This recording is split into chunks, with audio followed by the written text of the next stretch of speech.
All right, welcome everybody. We're going to go ahead and start it. It's currently 5:30, so we're going to go ahead and call this meeting to order.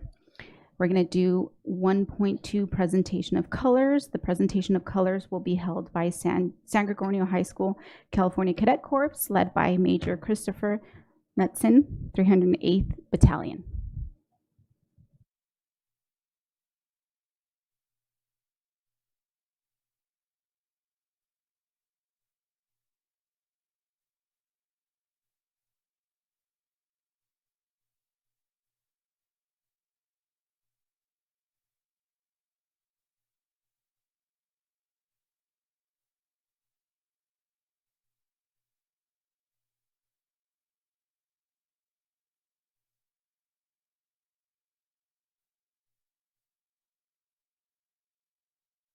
Present colors.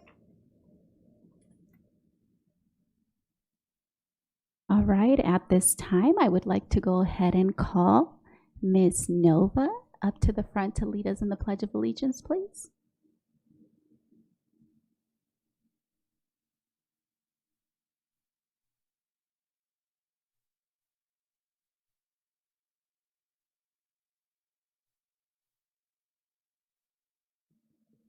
I pledge allegiance to the flag of the United States of America and to the republic for which it stands, one nation, under God, indivisible, with liberty and justice for all. Thank you. You may be seated. Very colors. Right turn. March. Forward. March. Left. Left. Left. Right. Right. Right. Left.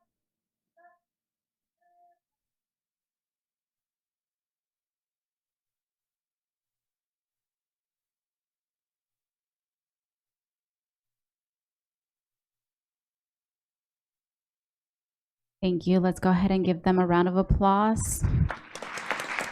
And Ms. Nova, you did amazing. Thank you so much. All right, moving on to 1.4, approval of the agenda. So moved. Moved by Mr. Tillman, second by Mrs. Alexander. Vote, please. Ms. Akinyemi? Aye. Mr. Jones? Aye. Ms. Hernandez Garcia? Aye. Thank you. Aye. Oops, sorry. Thank you.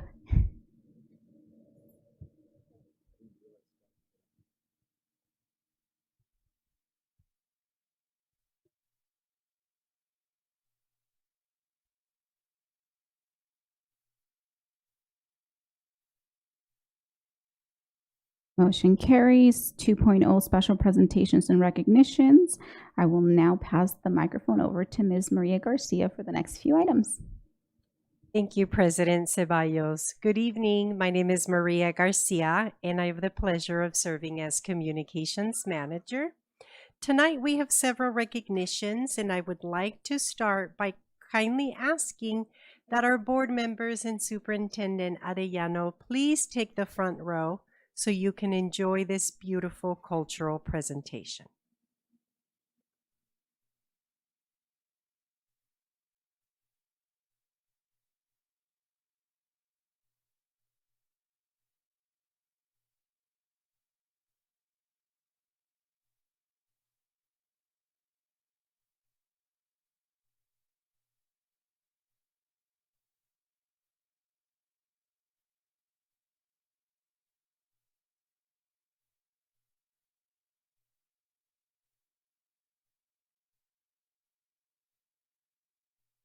November is Native American Heritage Month, and tonight the Board of Education proudly celebrates the rich heritage, customs, and achievements of the Native American community.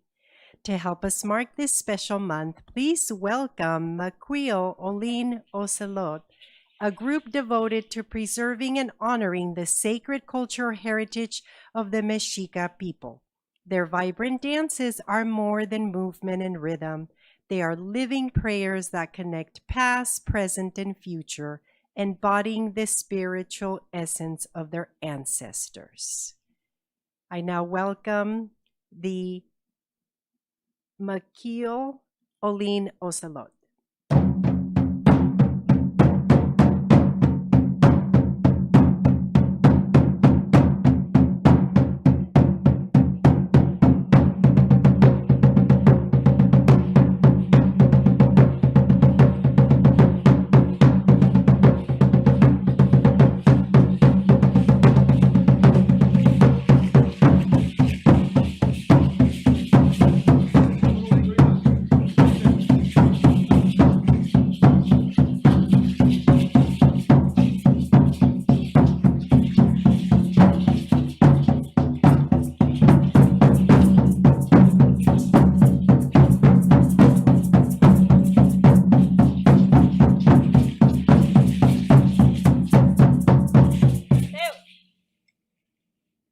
Good evening. Well, first of all, let's give a round of applause. All right, let's start there. I'm Dr. Enrique Murillo, a longtime professor at Cal State San Bernardino. We appreciate your invitation. As we are in Native American Heritage Month, it's very important for us to acknowledge the indigenous peoples of the land. And identities are often misunderstood to be mutually exclusive. For example, some of the terms we may use for some members of our group may be Chicano, Latino, Hispanic. By far, though, at root, we're native, we're indigenous, we're the indigenous peoples. And like always, we begin by recognizing and respecting the local indigenous peoples of Southern California, where we are based at, the Serrano, Cahuilla, Cupeño, Tungva, Tataviam, Chumash, Kumeyaay, and others from Southern California, who are the traditional stewards of the lands. But primarily, we acknowledge that San Bernardino sits on unceded indigenous ancestral homelands. Something we do before we dance, it's a tradition in our indigenous ancestors. We are taught that we ask permission as we begin to pray and dance in this way. For us, this is not a performance, it's a presentation. But as was mentioned in the introduction, it's a form of prayer, you could say. It's connecting with nature, connecting with the cosmos. There's a whole philosophical and there's a whole deep meaning. It's not just the dance itself. So we're gonna ask, and this is optional, whoever wants to stand up, and we're going to acknowledge the 4 directions. So if any of you, please feel free to stand up, and we're going to call in the ancestors. Don't be afraid. There you go. Don't be afraid. All right. We're going to start with the east, which is right over here. We're going to say, Ashkan, Totlapalolilis, Intlahuislán Pachaneque. Saludamos a los guardianes del rumbo de la luz. We honor the guardians of the direction of light. Otitimatelia, Incopali, Inatecocoli, Trapitzali, Iwanwewe, Sotzonali. We offer you smoke of copal, the trump sound of a conch shell, and the honorable drumbeat.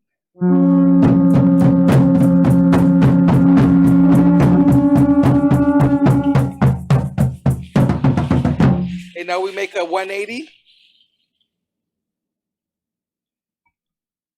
Ashkan, Tutrapolulilis, Insehuitlampa, Chaneque. Saludamos a los guardianes del rumbo de las mujeres, the guardians of the direction of women. Otitimatelia, Incopali, Tetocoli, Trapitzali, Iwanwewe, Sotzonali. We offer you the smoke of copal, the trumpet sound of a conch shell, and the honorable drumbeat.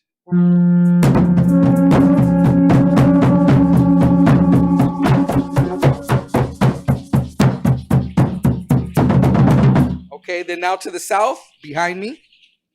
Ashkan, Totapolililis, Huislán Pachaneque.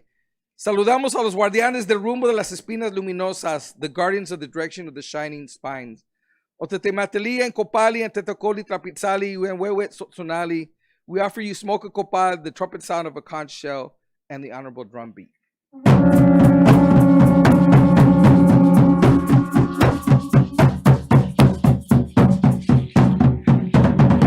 Okay, then we do a 180 towards the north. Ashkan, Totapalulilis, y Mitlapa Chaneque. Saludamos a los guardianes del rumbo de la muerte. We honor the guardians of the direction of rest and death. Otimatilile, Incopali, Inatecocoli, Trapitzali, Iwanwewe, Sotzonali. We offer you smoke a copal, the trumpet sound of a conch shell, and the honorable drum beat.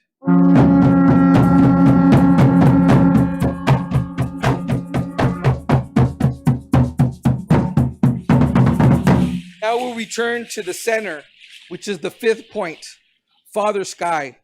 Iwitlampa Tonatiu Omeyokan. We honor and thank everything celestial. Otenitimateli and Kopali and Tetokoli Trapizali Iwanwewe Sonali. We offer you smoke a copal, the trumpet sound of a conch shell, and the honorable drum beat.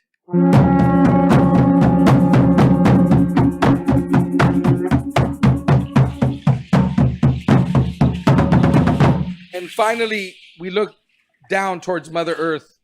Tonancintlali, Coatlicue, Divina Madre Tierra, Divine Mother, we honor and thank you for the food, the shelter, the sustenance that you provide us. Otimatelia and Kopali and Tatecocoli Trapizali, Iwanwewe Sonali, we offer you smoko copal, the trumpet sound of a conch shell, and the honorable drum beat.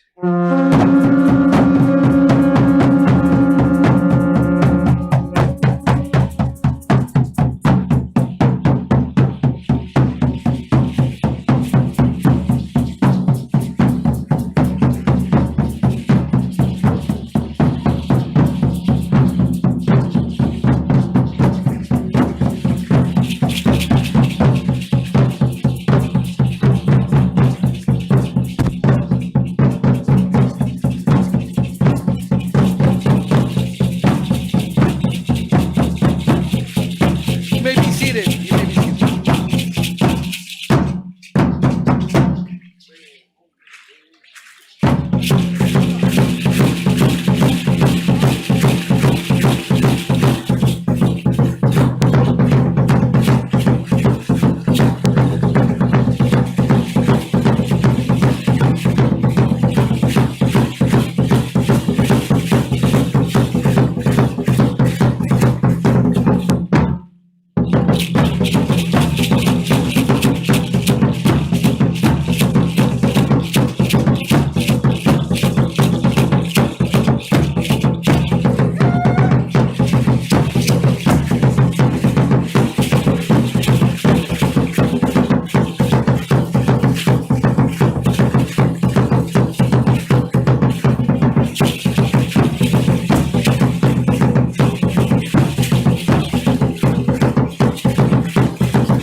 Mateo.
Thank you. That's all the time we were allotted. So we presented to you Tezcatlipoca and Xochipilli. Just one quick thing I want to say is we are Maquilo Lino Celot. We are, it's not a for-profit, it's not a business. We are all community members. In fact, a couple things. We're affiliated with the university, so the LEAD project, one of the projects that you all sponsored our summit every year. But something worth noting, that our dancers feature a strong and dedicated core of teachers, staff, librarians, and employees from local school districts. So not just San Bernardino City Schools, but we have a deep personal commitment to preserving our cultural heritage that extends beyond the reach of the classroom and connect with the broader community. So raise your hand if you're a teacher, librarian, educator, either for San Bernardino City or one of the local school districts.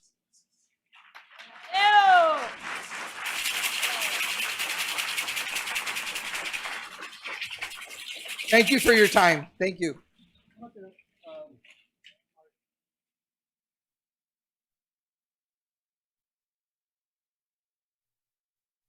I now invite our Board of Education and Superintendent to be included in a photo.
Audience, please join me in thanking Makio Olin Ocelot for sharing your artistry, culture, and spirit with us this evening.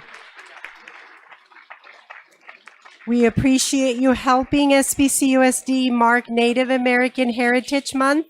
Your performance reminds us that heritage lives not only in history books, but in the hearts and movements of those who keep it alive.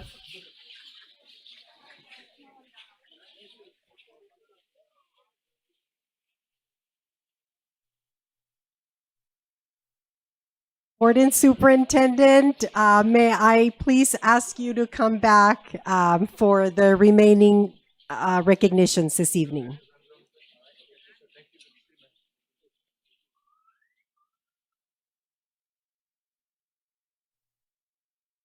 Yeah, we're continuing with our recognitions this evening. Oh, if you could please join me at the dais, please.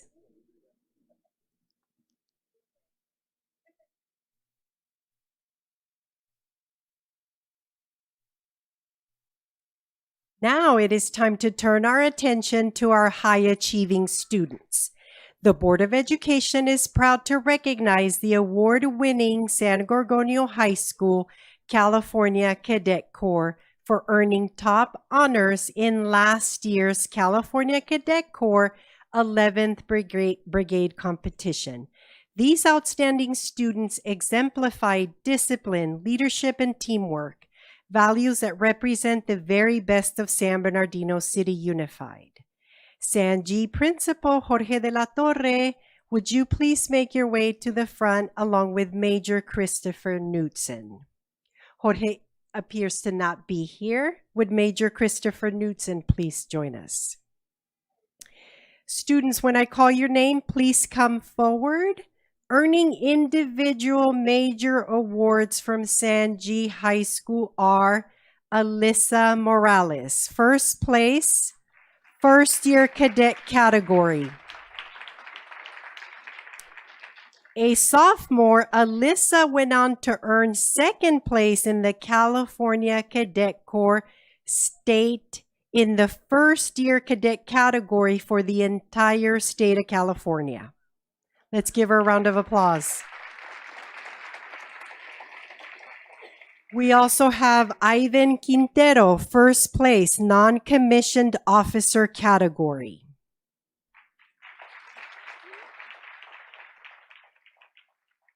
And we have Percy Secayon, first place officer category and first place overall winner. Percy is now at UCR and has enlisted in the California Army National Guard. Let's give him a round of applause.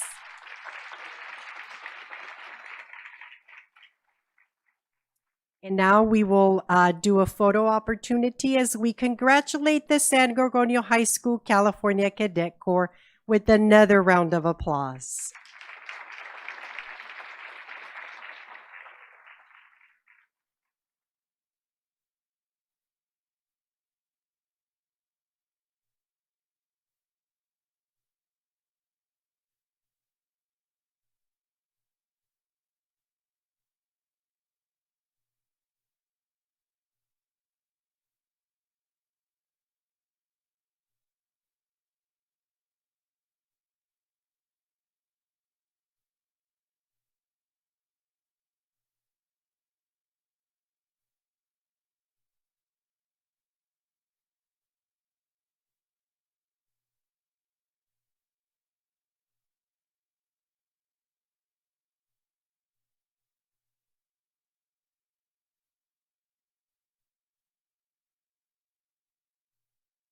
Congratulations to San G High School. And now for our next recognition, the Board of Education is pleased to honor the Arroyo Valley High School Army JROTC for earning the Judges Award in the recent 2025 Discover America High School Aerial Drone Competition. This recognition highlights their innovation, precision, and collaboration as these students showcase the skills of the next generation of STEM leaders.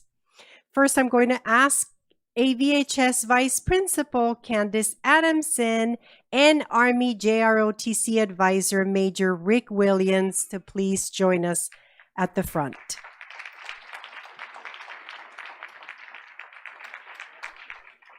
And now we're going to congratulate the students for representing Arroyo Valley High School and SBCUSD with pride.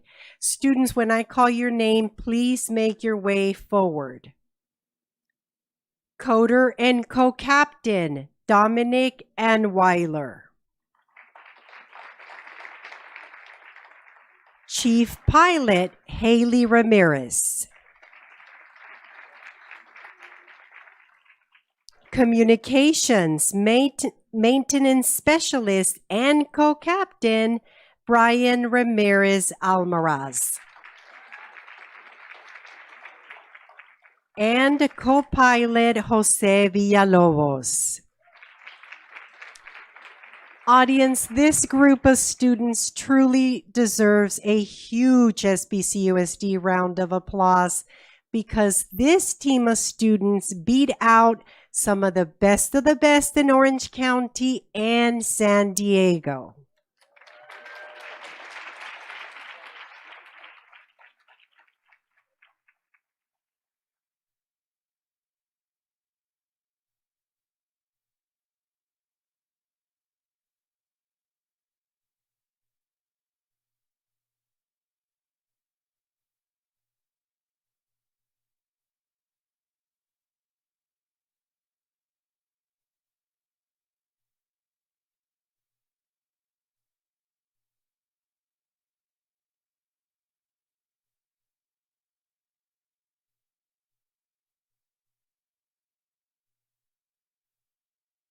Students, would you please display your certificates? Major Williams, please.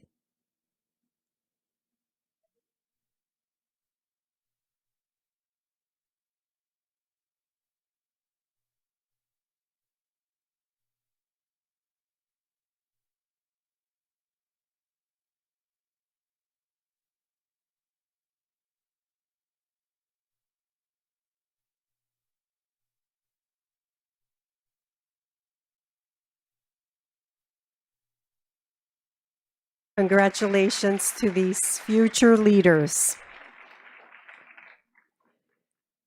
Major Williams and Vice Principal Adamson, if you could just remain with us.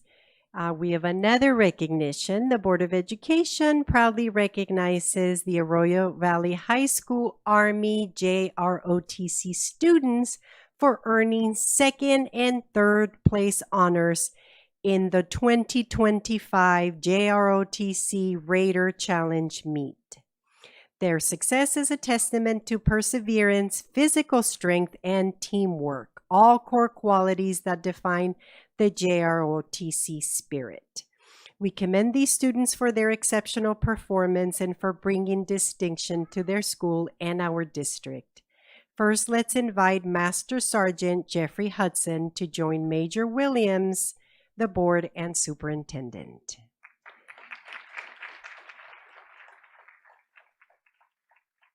Students, like the honorees before you, please join the board at the front when your name is called. Omar Agras.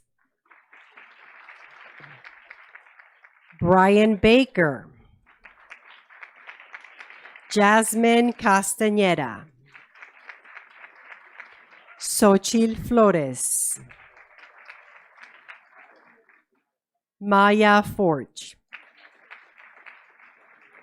Diana Gutierrez. Brianne Hernandez. Henry Huerta. Andy Martinez Duran. Ana Paulina Ortiz. Christian Ponce. Melody Quintero. Haley Ramirez. Arnold Ramirez Morales. Leonardo Resendez. Patrick Rojas. Jose Villalobos. And Brianne Zuniga.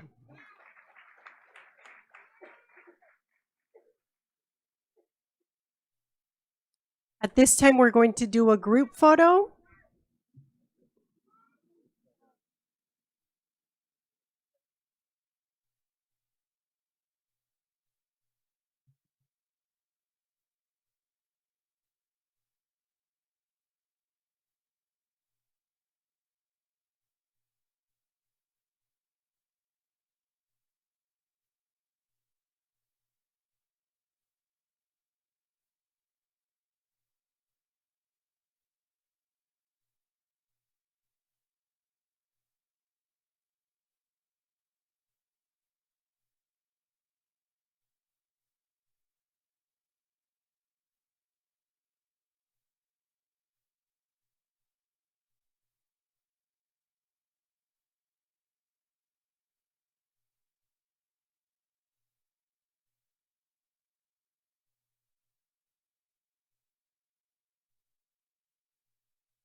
All right, as we wind the photos down, let's give all of our California Cadet Corps and JROT students another round of applause.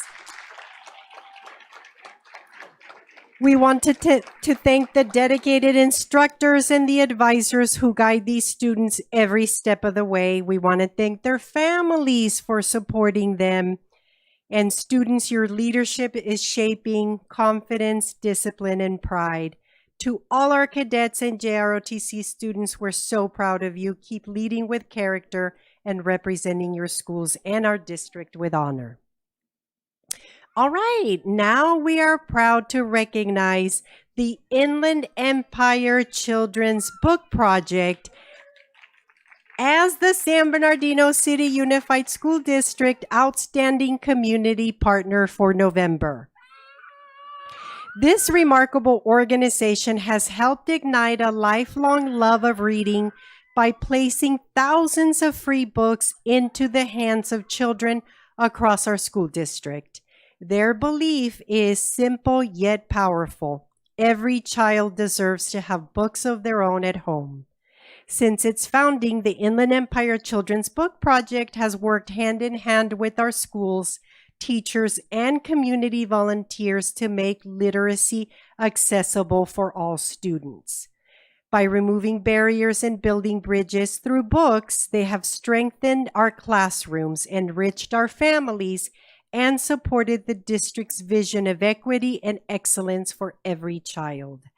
At this time, I would like to invite Bernice Lowenstein, Chair of the Inland Empire Children's Book Project, to please come forward and share a few words. Let's welcome her with a big round of applause. Thank you, Maria. Good evening.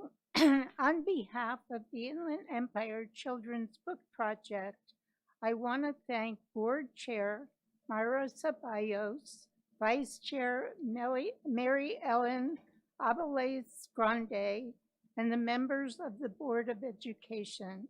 Thank you as well, Superintendent Mauricio Arellano, and the entire SBC USD cabinet, administrators, teachers, and staff.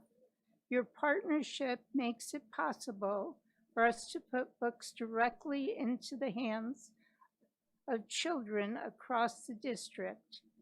Tonight, we see this recognition of our unique 10-year partnership with the district stakeholders, beginning with the superintendents that adopted us, the facilities management that housed us initially at Jones Elementary, then Lincoln Elementary, and now at Curtis Middle School, the principals and the staff who always provide assistance when needed. We also appreciate the warehouse personnel who temporarily store pallets of books for us. Also, thank you to Barbara Pastuszek-Cox for allowing donations of books to be collected at the union office. In the classroom, the teachers do the heroic daily work of building literacy skills and nurturing young readers. A home filled with books strengthens language and cognitive development, deepens parent-child connections, builds imagination and empathy, and helps children fall in love with learning. A single book can spark confidence, curiosity, and a lifelong commitment to reading. This year alone, we will visit 34 elementary schools on a Wednesday, where every student will get to select a book at their reading level and interest. We are fortunate to have 3 amazing district retired teachers with over 90 years of classroom experience from kindergarten through 6th grade select appropriate grade level books for the students. The Inland Empire Children's Book Project is entirely volunteer powered, and this is what drives us, ensuring each child has access to books they can treasure and call their own. We are profoundly grateful for the district's support, collaboration, and belief in this work, and are deeply honored by your recognition tonight. Thank you for all that you do for the student and their families of San Bernardino. Thank you. Bernice and the book project, please join us at the front for photos. Beautiful. Good to see you too.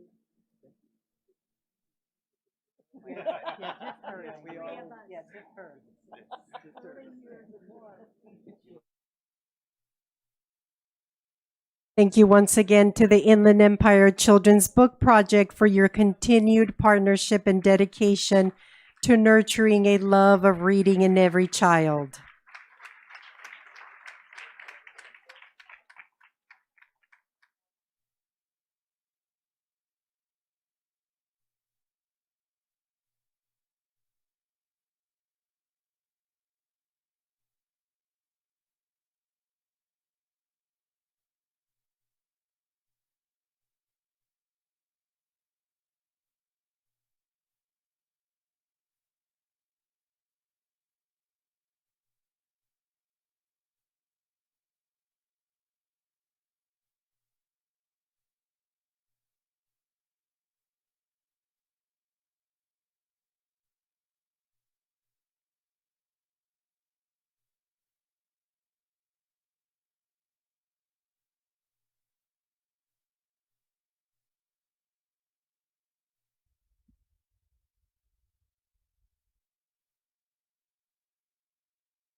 Congratulations once again on being our outstanding community partner for the month of November.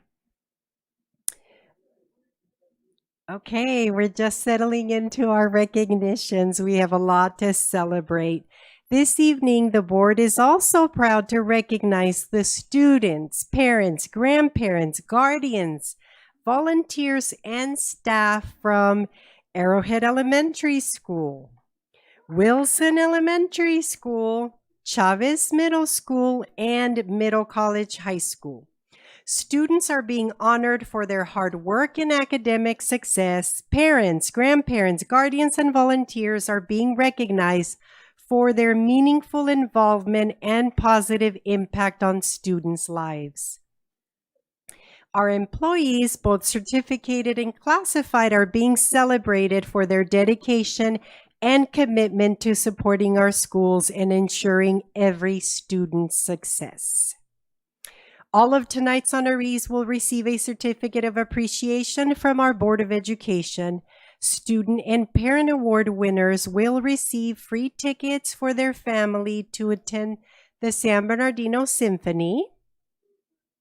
Yeah, someone's leaning on the light switch. Thank you. And our student honorees will also receive a district bumper sticker and yard sign. Audience, these presentations will take about 20 minutes total, and we kindly ask that you please return to your seats after receiving your award as a courtesy to your fellow honorees. With that in mind, when your name is called, would you and your immediate family please come forward to accept your award by walking down the ramp? I'm going to point to the location. You will be greeted by Superintendent Mauricio Arellano, the Board of Education, and your principal. We're starting with Arrowhead Elementary School. And at this time, I'd like to invite Principal Dr. Felicia Noel to please join us at the front. All right, audience, we're going to set the bar high with a big round of applause for our first outstanding student, Adrian Acosta. Adrian is a fifth grader in Dr. Taylor Joan Glasgow's class. Adrian is working confidently at grade level and continues to make steady academic progress. He approaches learning with a commitment to excellence and demonstrates good citizenship by modeling respectful behavior throughout campus. All of this makes him a great role model. And like Arrowhead's Eagle mascot, Adrian is soaring to new heights every single day. Let's give Adrian a big round of applause.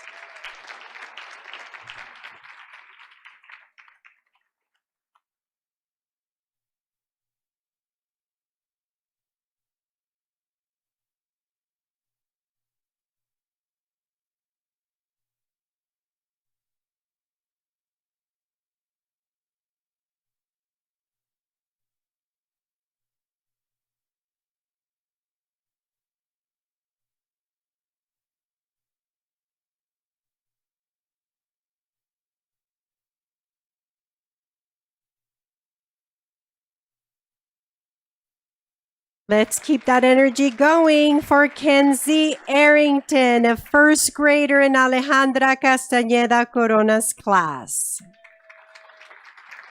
Kenzie has made great academic growth this school year, showing increased effort, focus, and a great enthusiasm for learning. He participates actively in class Can we get the light on again?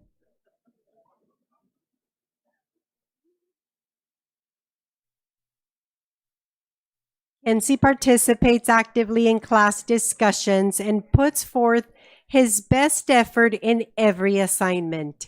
His positive attitude has led to improved behavior and greater success in the classroom and around campus. He models good citizenship and continues to soar with pride. Congratulations to Kenzie Arrington.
Congratulations.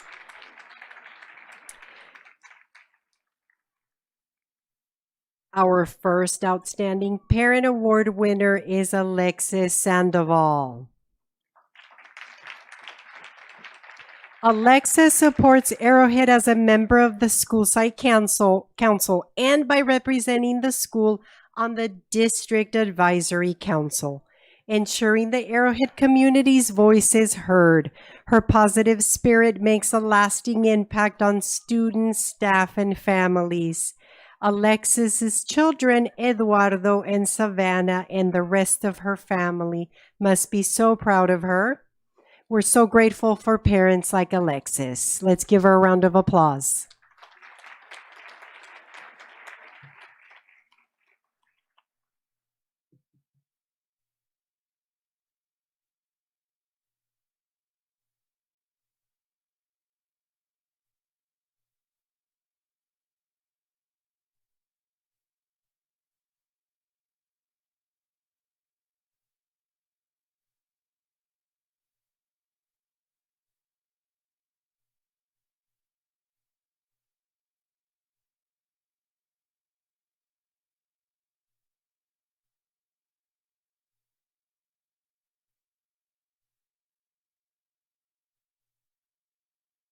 And now we're going to honor the outstanding staff who make Arrowhead soar.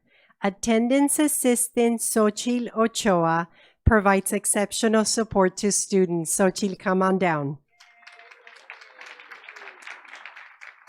She provides exceptional support to students, staff, and families. During her daily calls to clear absences, she demonstrates empathy, understanding, and genuine care for families. She goes above and beyond by helping with yearbook editing and serving as an integral member of the attendance review team. Thank you, Xochitl, for supporting a positive, welcoming school environment. Let's give her a round of applause.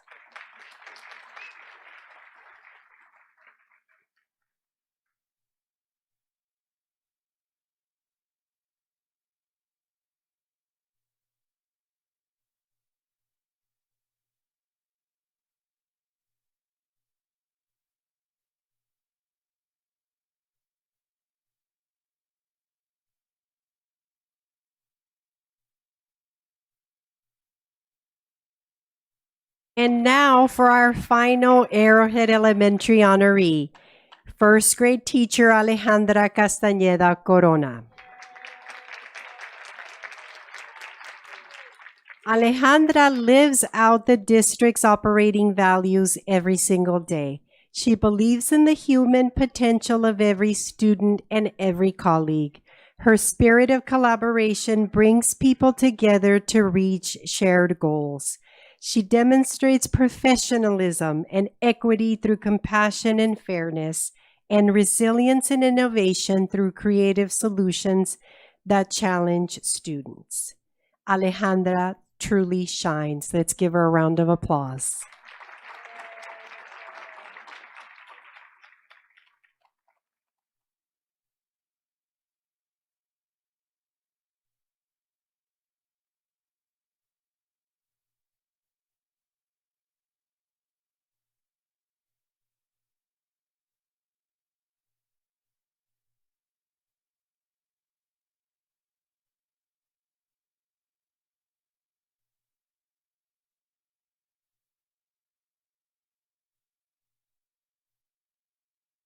And thank you, audience, for honoring the students, volunteers, and staff from Arrowhead Elementary School.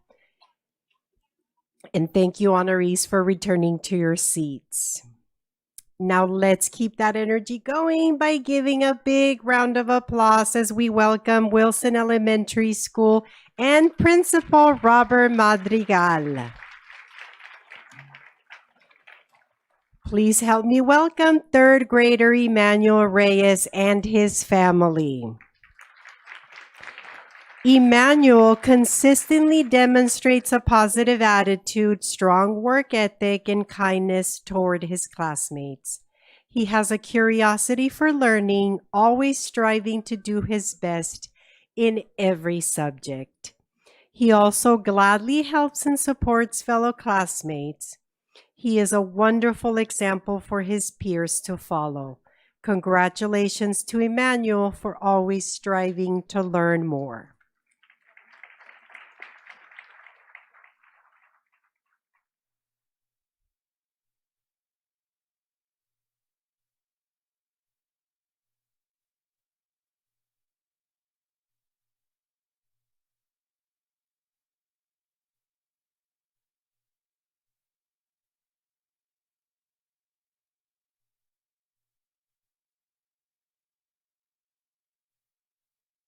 Congratulations, Emmanuel. Now let's hear it for Savannah Singleton. Savannah is a 4th grader in Maria Wellborn's class. She demonstrates exceptional reading proficiency with fluency and comprehension skills well beyond 4th grade expectations. In math, Savannah excels with advanced reasoning and problem solving. Savannah exemplifies the qualities of a dedicated and compassionate learner. She and her parents must be so very proud. Let's give her a round of applause.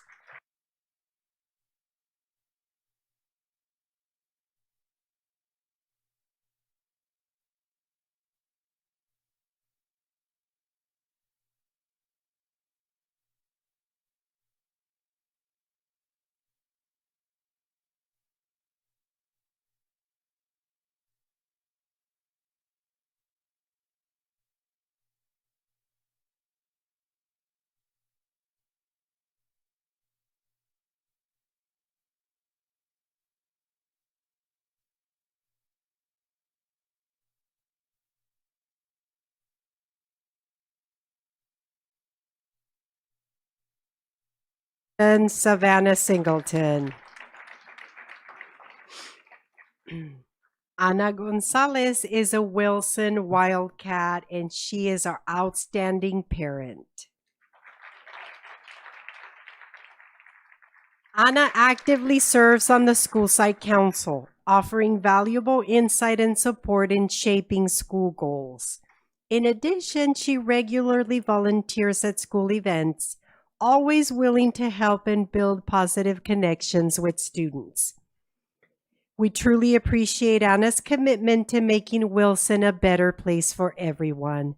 Thank you, Anna.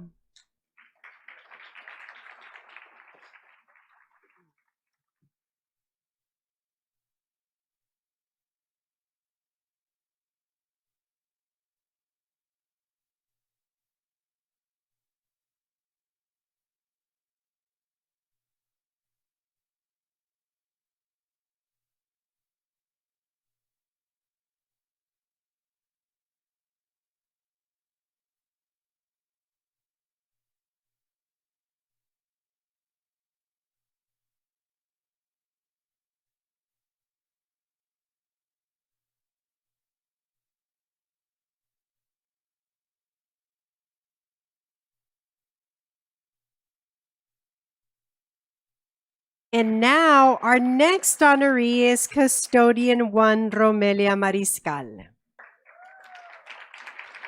Romelia's exceptional attention to detail and pride in her work ensure that Wilson remains a clean, safe, and welcoming environment for students, staff, and families. Her reliability and dedication go beyond routine tasks. She consistently anticipates needs, supports school events, and responds quickly to emergencies. Her positive attitude shines through and truly makes Wilson Elementary a school that sparkles. Congratulations to Romelia Mariscal.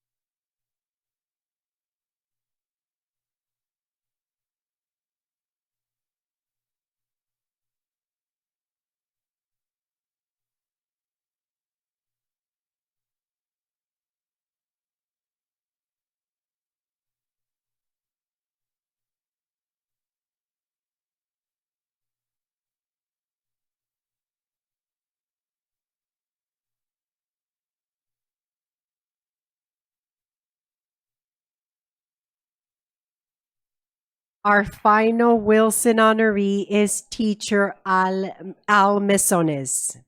Al exemplifies the district's operating values by fostering an inclusive classroom where every student's potential is nurtured through equitable learning opportunities and a strong sense of belonging. Al's innovative teaching practices and pride in his work inspire students to thrive and reflect the very best of our district's values. Thank you, Al, for making sure that Wilson shines every day.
Congratulations to all of our Wilson Wildcats.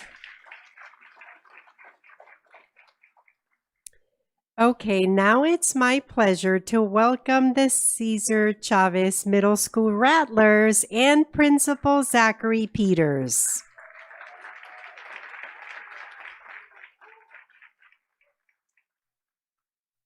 Please help me welcome Team UC San Diego 8th grader Micah Lyons and his family.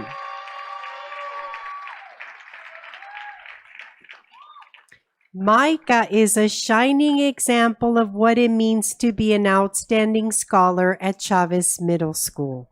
He maintains a 4.0 GPA, excels as an athlete, serves as an international baccalaureate ambassador, and is a student body leader. Micah truly embodies SBCUSD pride and represents the spirit of Rattler Nation. Fangs out.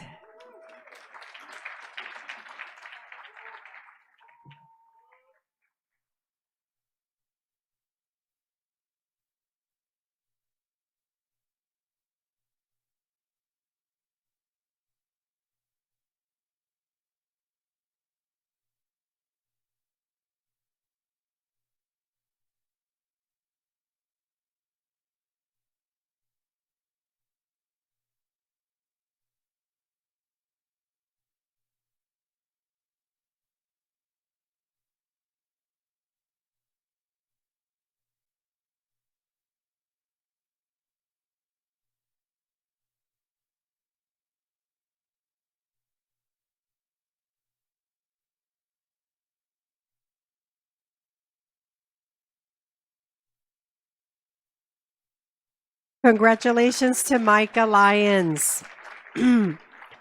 Now, please put your hands together as we welcome Team UC Riverside 7th grader Joseph Tovar Medina.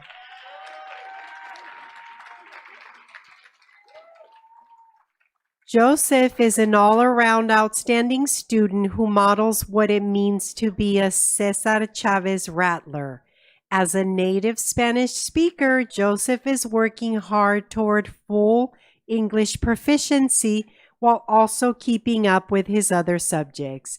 He is caring, knowledgeable, and willing to take risks by doing his best in all of his classes. Congratulations, Joseph. You truly deserve this award.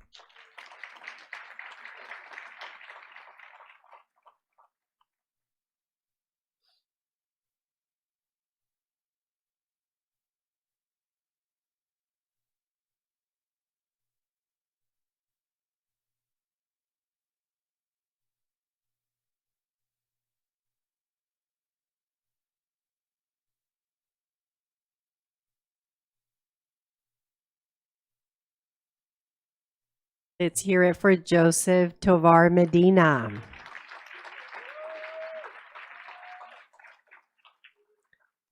Now it's time for Chavez outstanding parent Daisy Morales to make her way down. Daisy is an incredibly involved parent who brings positivity and joy to every event that she attends. She serves on both the school site council and the superintendent's parent advisory council, where her energy, insight, and enthusiasm shine bright.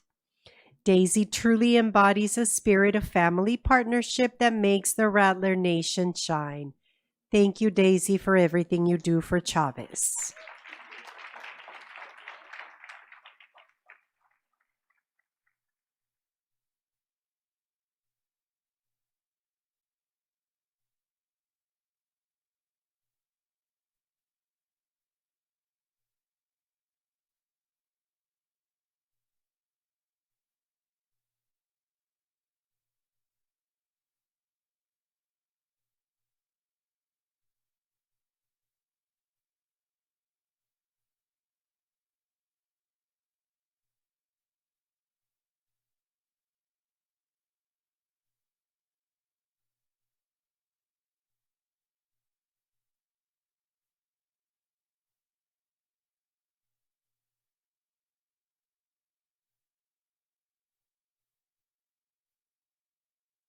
Congratulations, Daisy, on your Outstanding Parent Award.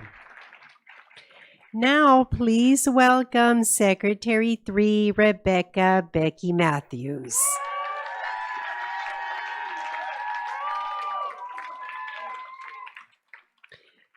Becky exemplifies dedication, excellence, and heart. As the operational heartbeat of Chavez, she ensures every aspect of the campus runs smoothly.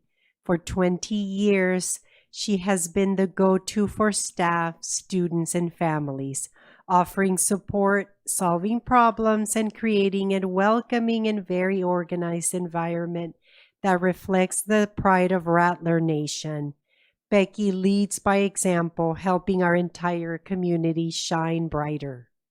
Congratulations to Becky Matthews.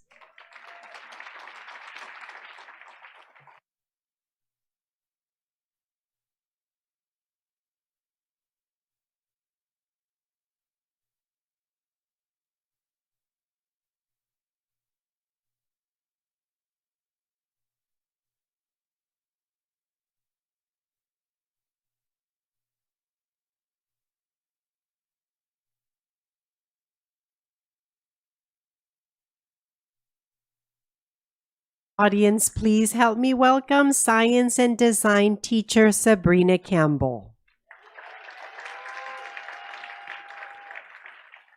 Sabrina embodies the district operating values of human potential, innovation, and pride in everything she does. She believes in every student's ability to achieve and creates engaging, hands-on learning experiences that unlock curiosity and confidence. Her innovative approach in science and design encourages creativity, teamwork, and problem solving, inspiring excellence across the Rattler Nation. Let's give Sabrina another round of applause.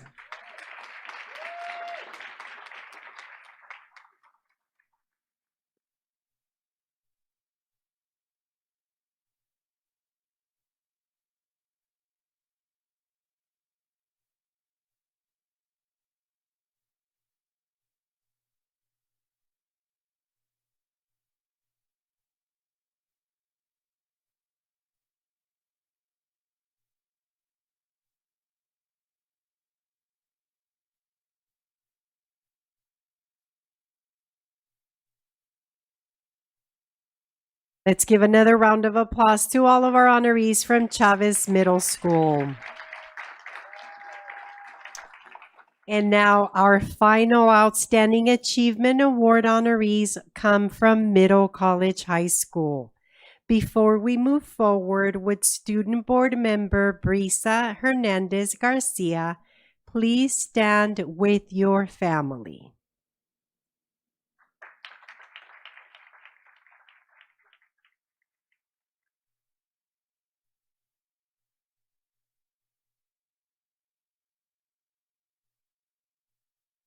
And now Principal James Espinoza, please come forward. Now let's please officially welcome high school senior Brisa Hernandez Garcia. Brisa is a distinguished scholar with a 4.78 GPA. She is on track to earn not one, not two, but 3 associate's degrees from Valley College. She plans to attend Stanford University as a pre-law major, aspiring to one day serve as California governor. Serving as a student board member, Brisa amplifies student voice district-wide while being mentored by the board, cabinet, and superintendent. And for this, Brisa is truly grateful. Let's give her a big round of applause.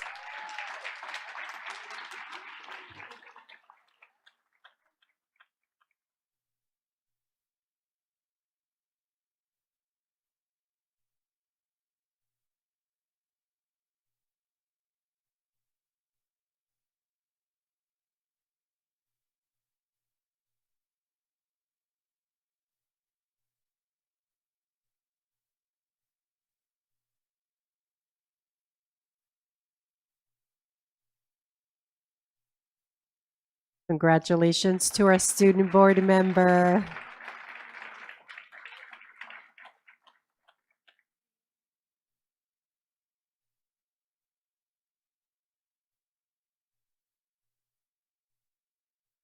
Okay, now please put your hands together for Ethan Zarate.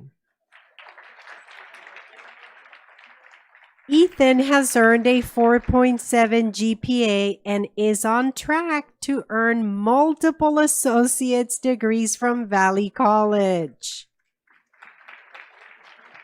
He plans to attend UCLA as a biological sciences major with an emphasis in pre-med, aspiring to become a surgeon. He founded Middle College's first student orchestra and earned first chair for the County Honor Orchestra on double bass. As a class of 2026 president, Ethan leads with compassion and purpose. He has certainly earned another round of applause.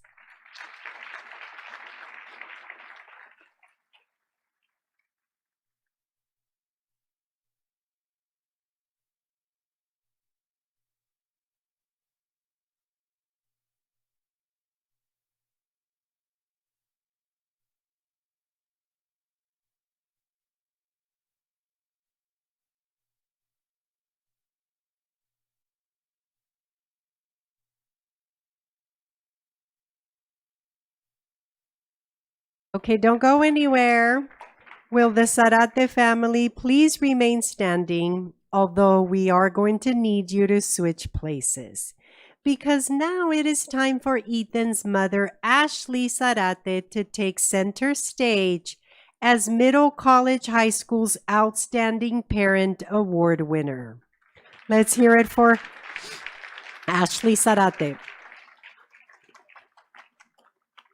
Among Ashley's many accomplishments are founding Middle College's first parent-teacher organization, PTO, advocating for the creation of beautiful school murals, and serving as a parent leader for the WASC accreditation team. Ashley's heart for service is always backed by meaningful action that benefits students and families. Thank you, Ashley, for your commitment to Middle College High School. Let's give her another round of applause.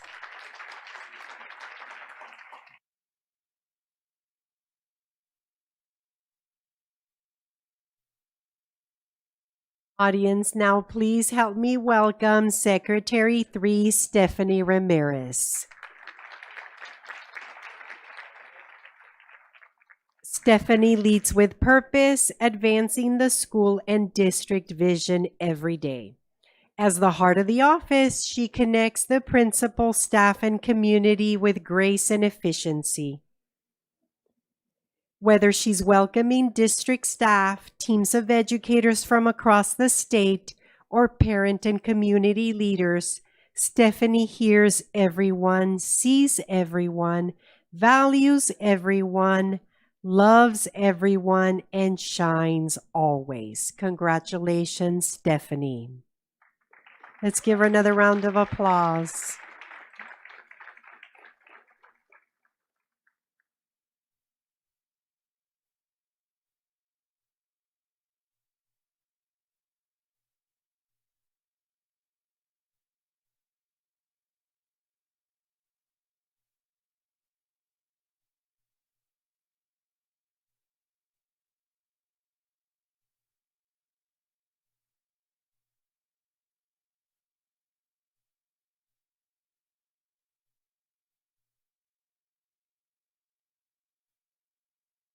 And now it's time to announce our final Outstanding Achievement Award honoree for this evening, and that is Digital Media Arts Pathway CTE teacher and department chair Richard Rick Wilshire.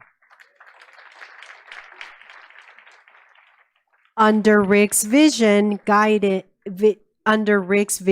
guidance, every middle college student now graduates with a minimum of 61 college credits and industry certifications in Adobe. In 2025, 72% earned one or more associate's degrees. Working together with partners like KVCR, Rick and his colleagues continue to empower students with real world experience and future-ready skills. Thank you, Rick. Let's give him another round of applause.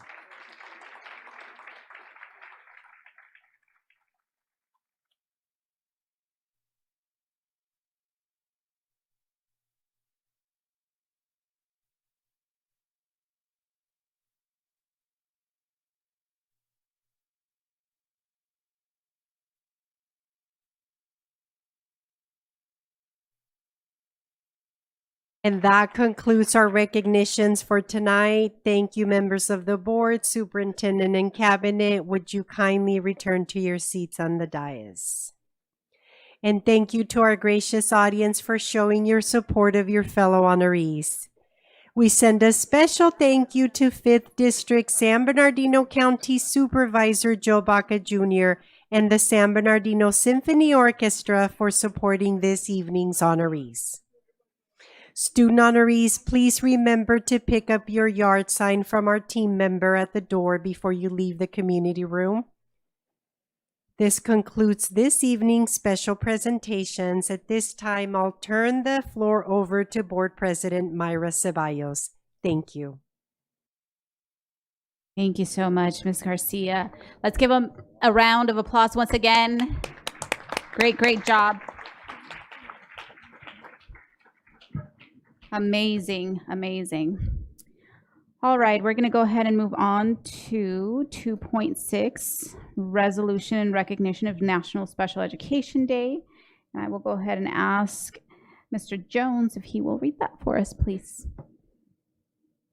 Whereas on December 2nd, 1972, Congress introduced legislation that would eventually become the Education for All Handicapped Children Act, and in 1990 would be renamed the Individuals with Disabilities Education Act. And whereas December 2nd is annually recognized as National Special Education Day in honor of this important piece of educational legislation, and whereas the Department of Education reported that more than 850,000 individuals ages newborn through 22 years were provided with special education services in the state of California in the 2023 and 2024 school year alone, and whereas the district special education department provides a range of educational and social services to students between birth and age 21 in an environment that allows them to be educated effectively regardless of their need. Therefore, be it resolved, the Board of Education of San Bernardino City Unified School District recognizes December 2nd, 2025 as National Special Education Day and encourages all district schools to take the time to educate all staff members on the importance of providing quality education to all students. So moved. Second. Moved by Mr. Tillman, second by Mrs. Alexander. Vote please. Dr. Wyatt? Aye. Ms. Akinyemi? Aye. Mr. Jones? Aye. Ms. Hernandez Garcia? Aye. Thank you.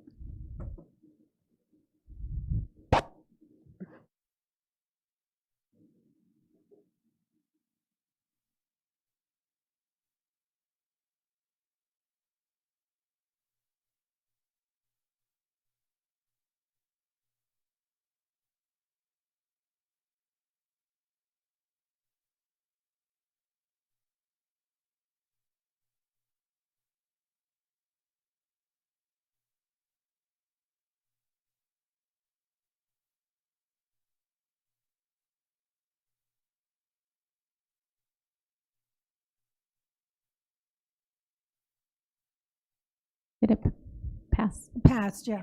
Awesome. Motion passed. 3.0 public comments, 3.1 received public comments. This is the only time the public will have an opportunity to address the board on items not on the agenda and within their subject matter jurisdiction, such as district policies, procedures, programs, services, or fiscal matters. The board must operate under Brown Act open meeting regulations, which prevents boards from commenting on items not on the agenda to ensure transparency and public participation in government decision-making. The reason is simple. The board wants to make sure that anyone who has an opinion on an item knows via our posted agenda when we will be discussing it as a board. During public comments, the board can ask clarifying questions, but cannot discuss, answer questions, or ask questions on a topic that is not agendized. We're certainly happy that you're here and let us know your concerns. Please know that we are listening to your voices and your input is valued. If a follow-up is required on your comment, a staff member will reach out to you. Please make sure your email or phone number is provided on your comment form so that they may contact you. Public comments are limited to 5 minutes per person. 6 or more people who wish to speak on one topic will be provided no more than 30 minutes total. Speakers are cautioned that under California law, no person is immune from liability for making intentionally false or defamatory comments regarding any person simply because these comments are made at a public meeting. So up first, we have Mr. Roderick Edward Robinson.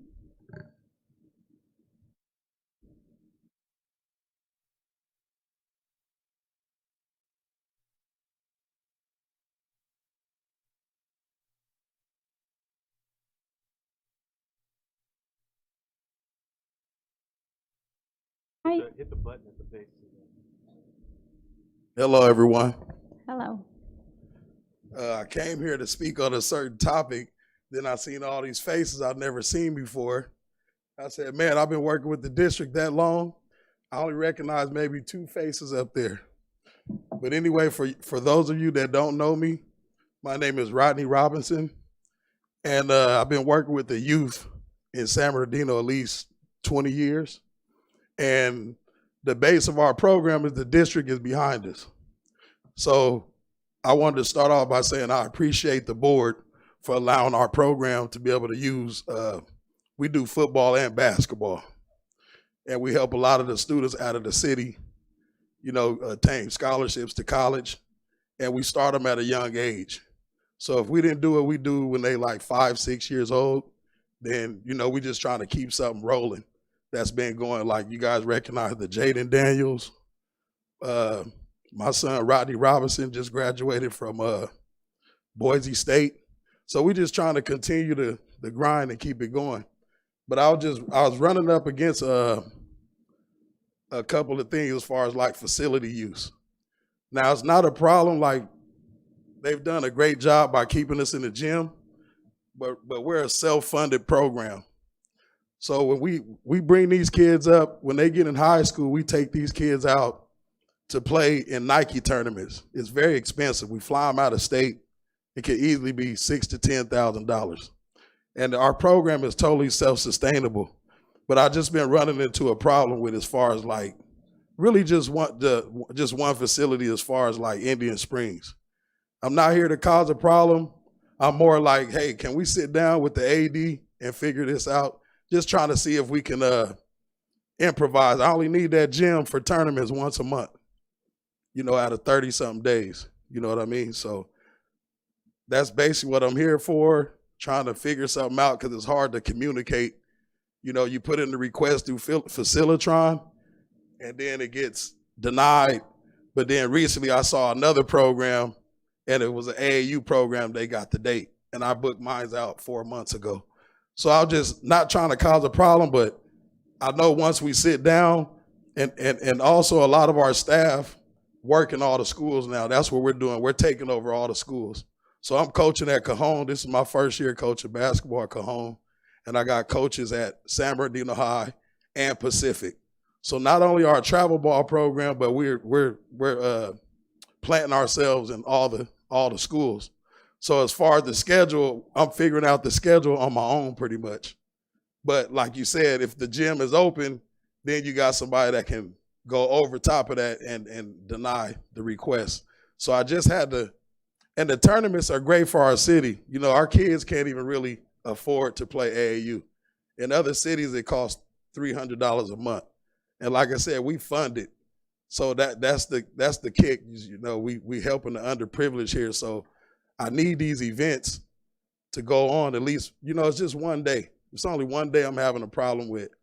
But like I said, another program was granted that same day that I tried to get. So I was like, let's get some clarity and try to get it figured out. So I figured come here today. Thank you. And I believe we have your information. So maybe we can have somebody reach out to you. Thank you. Thank you.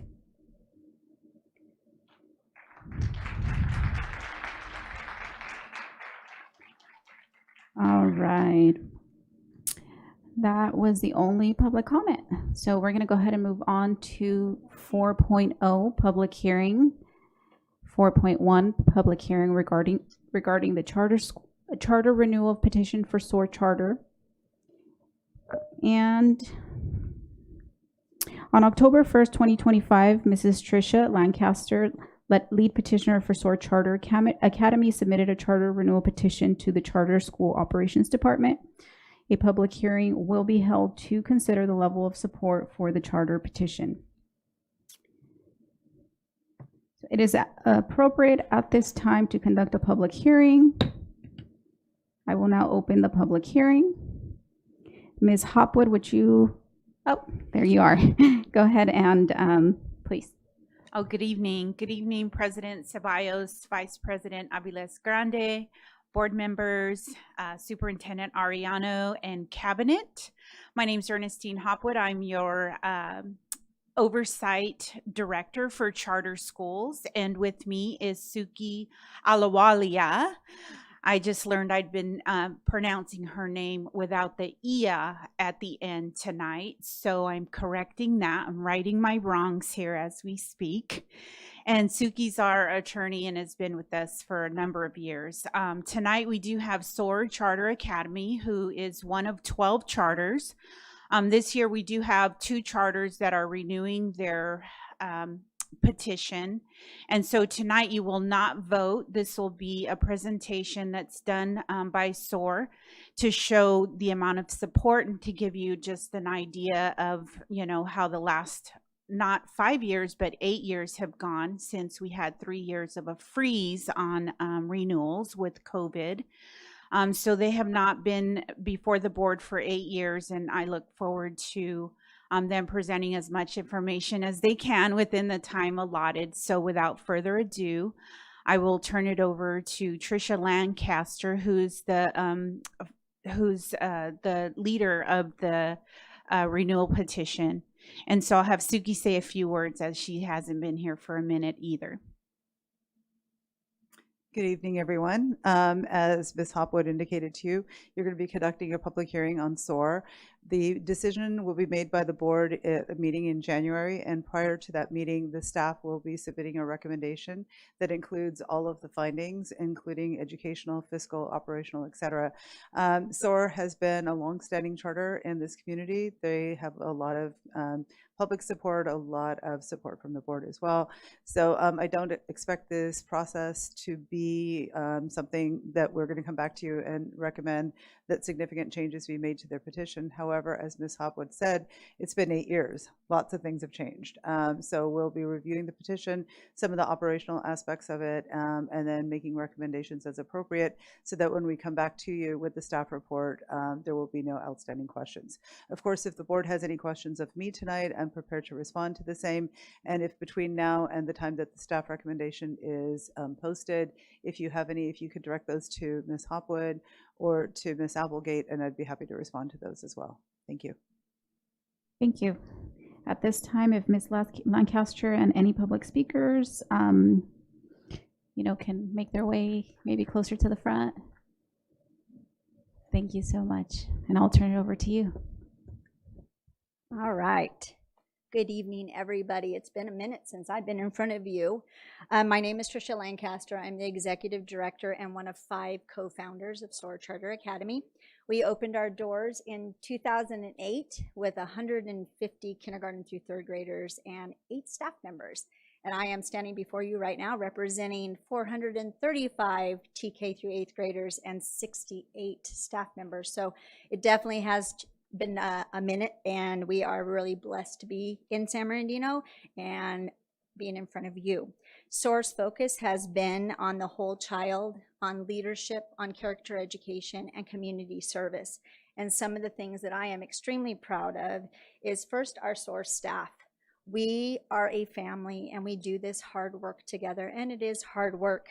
Over the last 7 years, we have been recognized by the Inland News Group as a top workplace, and that is by a survey that is done of our staff. So we cherish that because we know where it comes from.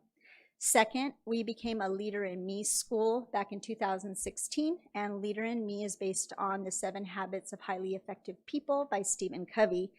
And in 2019, we were awarded Lighthouse status, which is a model Leader in Me school. And every 2 years, we have to go through recertification, which is very similar to the WASP accreditation process, where they look at our academics, our culture, and the leadership on our campus. Another thing I'm extremely proud of is the service that we provide in our community. In the 17 years that we have been in operation, our students and our grade levels have performed over 5,600 community service projects in our community and the surrounding areas. And the impact we've had on our society is actually significant. We are raising SOAR leaders to be world leaders tomorrow, and that starts by giving back in our community. I'm also extremely proud of our alumni. Every year when a new graduating class is in front of us, we invite our 8th grade promoting class back to celebrate with the founders and teachers, and around 30 to 40% of our students return. And it's a celebration. We get to learn where they've been, where they're graduating from, and find out what their future plans are, so we have an idea of some of the impact that we have when our students leave us. And lastly, something that has not happened in 17 years, we are being recognized by a TV show called The Balancing Act, which is hosted by Montel Williams. And they did their filming, and we're going to have it airing on December 12th and 13th. So it's about our story and the impact in our area. And the episode is called Be the Change, Impacting Your Community. And they found us. So that was really significant to us to have somebody from Florida recognize what's going on in San Bernardino. Now, I'm extremely proud to know that I am not going to stand up here for the 30 minutes. There are 6 people behind me, and they represent our educational partners. So I'm going to turn it over to Toby. And I didn't put a slide up. I got it. Okay, thank you. Yeah. Next slide, please. There we go. Hello, my name is Toby Walker, and I serve as the Data and Assessment Coordinator at SOAR. Previously, I was the math teacher there in middle school for 11 years, 12 years. And like Ms. Lancaster said, having students come back is one of the best feelings. Having a 9th grader come back and tell me, hey, I flipped through the math book and I knew everything already. So that's super cool. And that brings me to this slide. We've always had this gut feeling at SOAR that what we're doing works, but it takes time. It takes time. Students who come up on our doorstep, they come from all over the city. They come from 52 different schools in the city, right? And they come to our doorstep and we say, yes, we want to help you. We want to make you the best version of yourself that we can, but it takes time, right?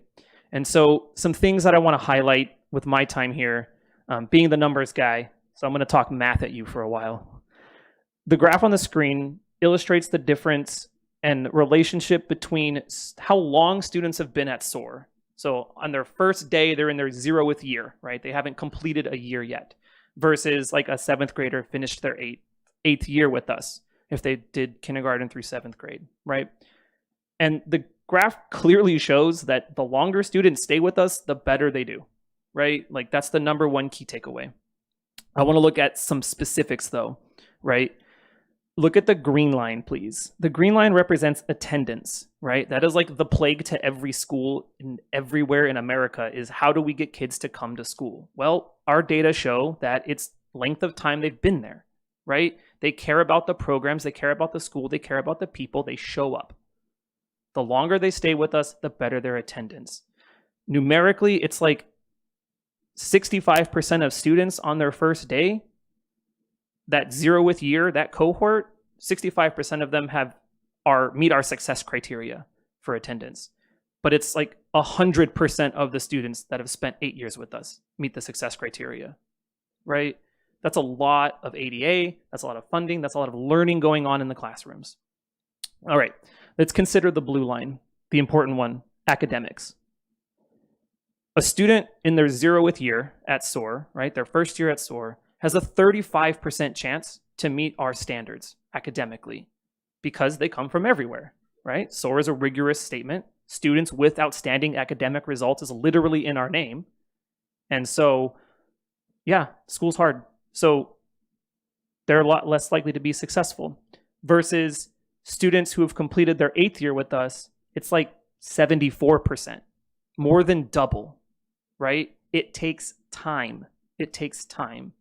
And so I just want to close out with, as the title suggests, students who stay at SOAR learn to fly. But now we have the data to prove it. Thank you.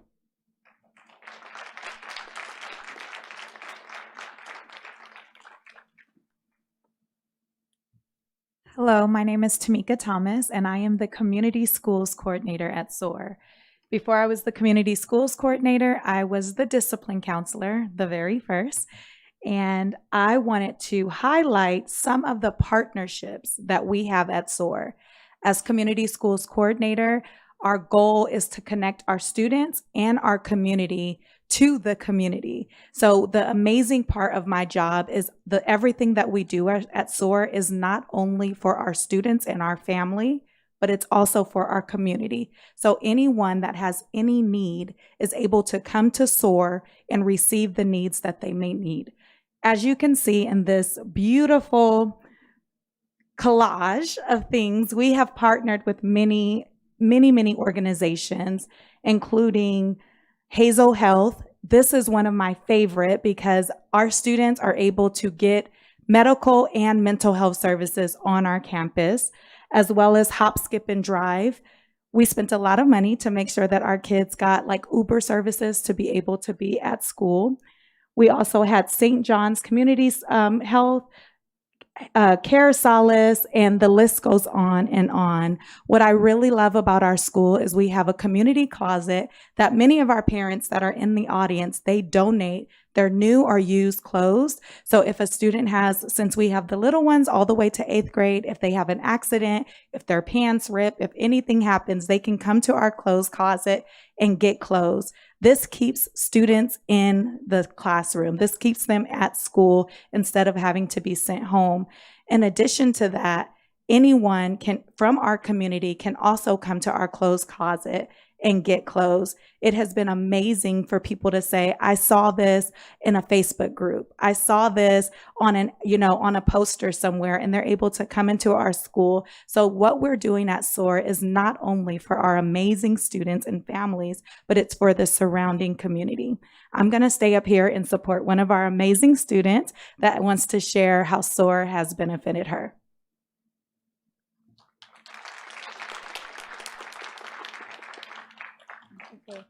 Hi, I'm an 8th grader at SOAR Charter Academy. When I first came, I was super shy, and like I didn't really know myself. So then, like the teachers are very helpful, and when I grow, like I could put my pride aside and tell the teachers that I need something, or like I need their help or something like that. And like the teachers are very helpful there, like the students, and I just love it. And the academics, my grades are good. And yeah,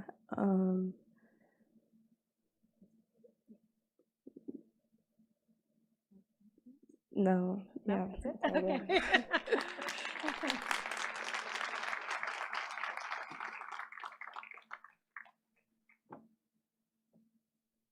Hello, everybody.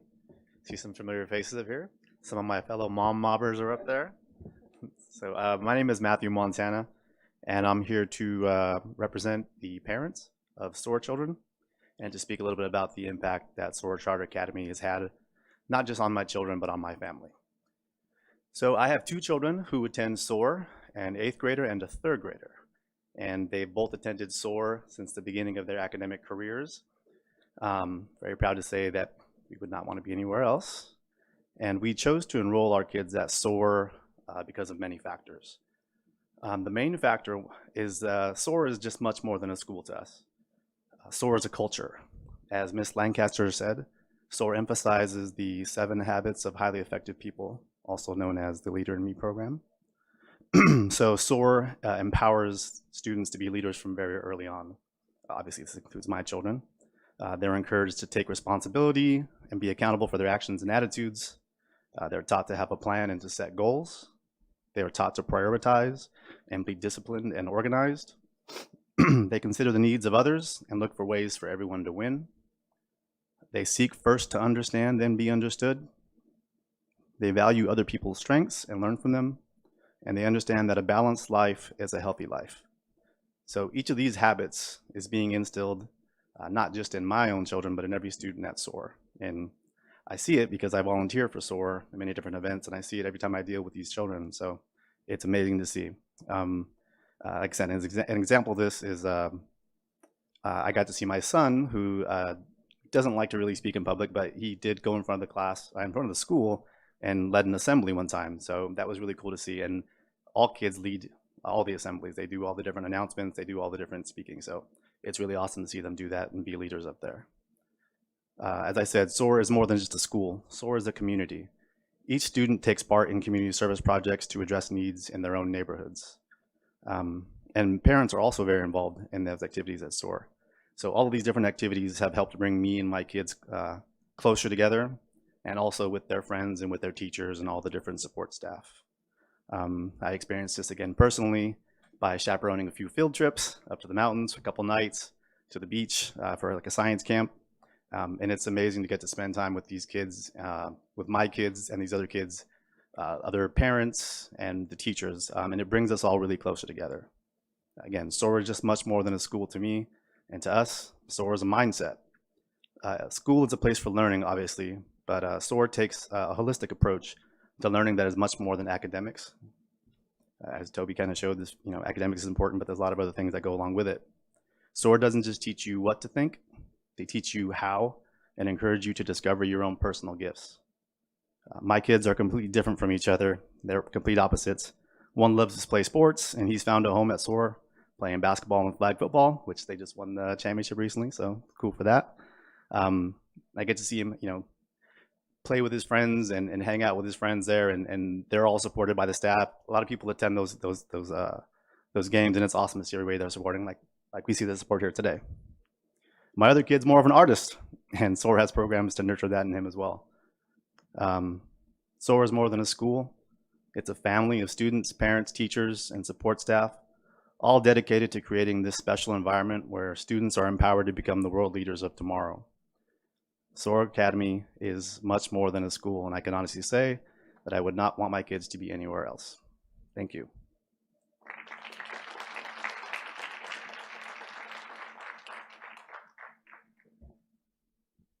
Good evening, President Mayra Ceballos, members of the board, and Superintendent Mauricio Arellano. My name is Ileana Kiriakos, and I serve on the board for SOAR. I'm here tonight because I believe strongly in the renewal of this school. As a board member, I see firsthand the work, the intention, and the integrity behind what happens on this campus every day. Strong leadership is a foundation of a strong school, and at SOAR, that foundation is unmistakable. When leadership is clear, stable, and aligned with student needs, everything else grows from there. Culture strengthens, student outcomes improve, and families feel connected and supported. SOAR's mission is to empower students to find their voice as confident and critical thinkers. The school focuses on the whole child and on developing leaders who understand their unique gifts. That mission is not just posted on the wall. It is lived in classrooms, in the interactions between staff and students, and in the programs that support both academic and personal growth. The Leader in Me framework is woven into daily practices, and the house system creates pride, belonging, and shared responsibility across the schools. None of this is possible without the team who leads SOAR. I want to recognize our directors and co-founders, Trisha Lancaster, Kristen Haddon, Tammy Martinez, and Renee Nunes. This team brings stability, transparency, and a deep understanding of the needs of the San Bernardino community. They collaborate well, they hold high expectations for themselves and their staff, and they lead with a clear sense of purpose. Their work and consistency have helped SOAR earn recognition as a lighthouse school. That recognition speaks to strong academics, strong culture, and a school-wide commitment to leadership development. As a board member, I look for one guiding indicator of a healthy school. Are we creating an environment where every student feels known, supported, and capable of real growth? At SOAR, the answer is yes. Families feel supported, students feel seen, the program aligns with the mission, the culture reflects a commitment to grow, belonging, and leadership. These outcomes are intentional, and they reflect the dedication of the administrative team and the staff who supports them. I respectfully ask you to view this petition through the full picture of what SOAR brings to this community. As someone who grew up in San Bernardino and walked through San Bernardino City Unified Schools from kinder through 12th grade, I see clearly how SOAR's mission, leadership, and culture are making a meaningful impact on the students and families who call the city home. Thank you so much for your time and your commitment to the community.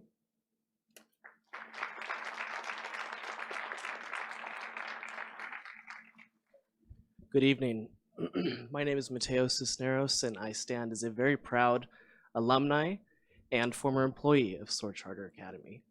I was with SOAR on opening day 17 years ago in Miss Striden's first grade class, and stayed all the way up through 8th grade, and was part of one of the first graduating classes of SOAR. I want to share one of the most important things that I continue to think about that SOAR has given me, that I learned at SOAR, is my communication skills. And that started with SOAR teaching me that I had a voice, and then teaching me how to use my voice to not only grow as a person and in my academic life, but also how to use my voice for good in our world, how to be a leader in our world. as I have grown up, I graduated from Colton High School and last year graduated from Cal State San Marcos with my bachelor's degree.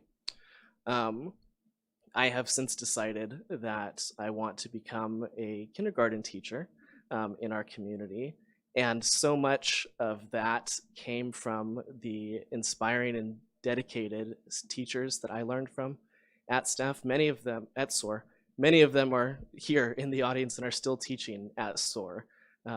And it's amazing to see how dedicated they are. It's amazing to see how much SOAR has grown, even since I have been there. And it's amazing that it's still a place that I call one of my homes. I go and I step on campus and it feels like my home. I see all of the wonderful staff members and the directors, and they feel like home. So it's one of the most important things to me is communication. I have learned how to be a public speaker standing in front of you all.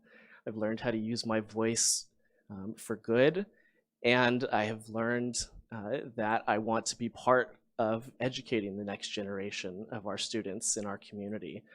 And that is because of what SOAR has done for me and has done for so many of my students, so many of our students in our community, and will continue to do for so many students in our community.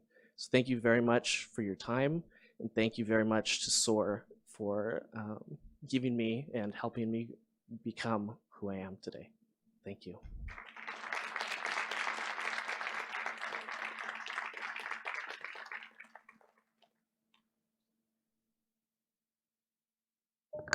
So you have about 9-10 minutes. I don't know if you had anybody else that wanted to come up and speak. Otherwise, we can move forward.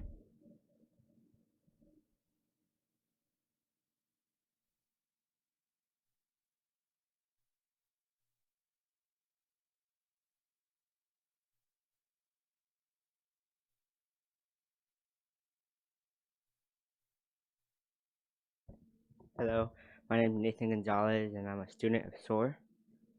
And SOAR means to me as a home where I could learn with my family. I've been to SOAR for 8 years, my whole life, and they treated me with respect and care. They gave me understanding of what I love to do, and I want to appreciate you guys. Thank you for everything you've done for me. Every day I come to SOAR, they welcome me with loving hearts, and they love the students here. And you could tell by every day the students come with a smile on their face and happy to know that they're at a good school where they could learn and feel loved. SOAR has impacted my life by giving me a person to be, and it shows that I love what I love to do, and they just thank you guys. Thank you.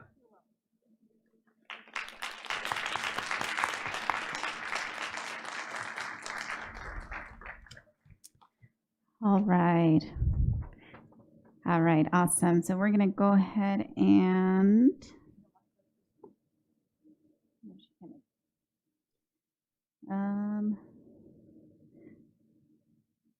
I wanted to ask Ms. Hopwood if you had anything else to add at this time.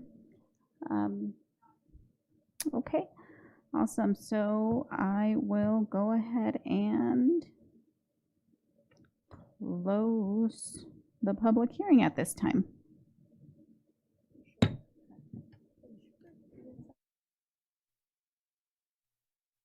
Awesome. Thank you so much for coming out. We appreciate you.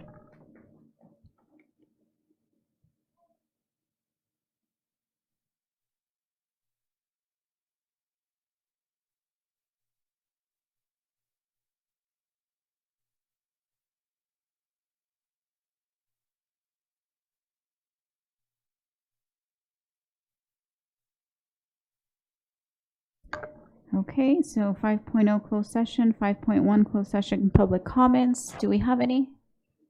No, we do not. Okay, so at this time, we will adjourn to closed session.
All right. All right, I think we're going to get started. Dr. Wyatt, are you on there? Otherwise, Mr. Santos here, so we have quorum anyway. Oh, he is there. Awesome. All right, so we're going to go ahead and move to a 5.2 closed session agenda.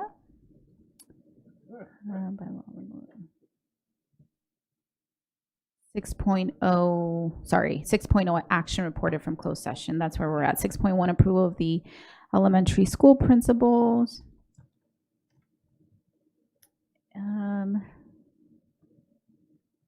So do I have a motion for the approval of the elementary school principal? So moved. Good. Thank you. Moved by Ms. Medina, second by your doctor. I'm professing it. Mr. Santos. Vote, please.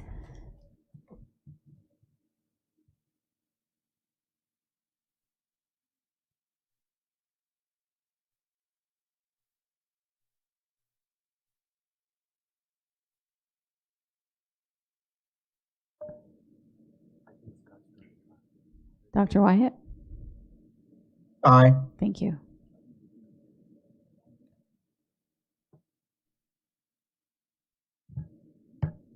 Motion carries. Be it resolved, the Board of Education approves the appointment of the following employee: Amy Copeland, elementary school principal, effective date, works year, and salary to be determined. And I'll go ahead and pass it on to Dr. Doizon. Thank you. Good evening, Board President Ceballos, Vice President Abiles Grande, members of our board, Superintendent Ariano Cabinet, and members of our San Bernardino School District community. It is my pleasure to introduce Mrs. Amy Copeland, a leader whose entire professional life has been dedicated to the students and the families of the San Bernardino City Unified School District. Mrs. Copeland brings nearly 3 decades of service to SBCUSD, beginning as a bilingual teacher in 1996 and growing into a well-respected instructional leader, coach, and vice principal. Over the years, she has served as a classroom teacher, literacy support teacher, ELD teacher, program specialist in 2 different divisions, and most recently as vice principal at Del Rosa and Lincoln Elementary Schools. Her colleagues describe her as a leader who listens first, collaborates deeply, and creates systems that enable students and staff to thrive. She is known for her strong instructional knowledge and her steady commitment to data-driven decision-making. Above all, she leads with warmth, positivity, and an unwavering belief in every student's potential. Tonight, we are excited to welcome her into this new role, into the next chapter of service to the community she has called home her entire career. Please join me in welcoming and congratulating Mrs. Amy Copeland, the next principal of Davidson Elementary School.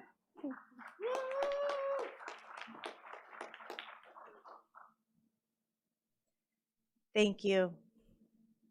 Good evening, President Ceballos, Vice President Abiles Grande, members of the Board of Education, Superintendent Ariano, district leaders, and members of our school community.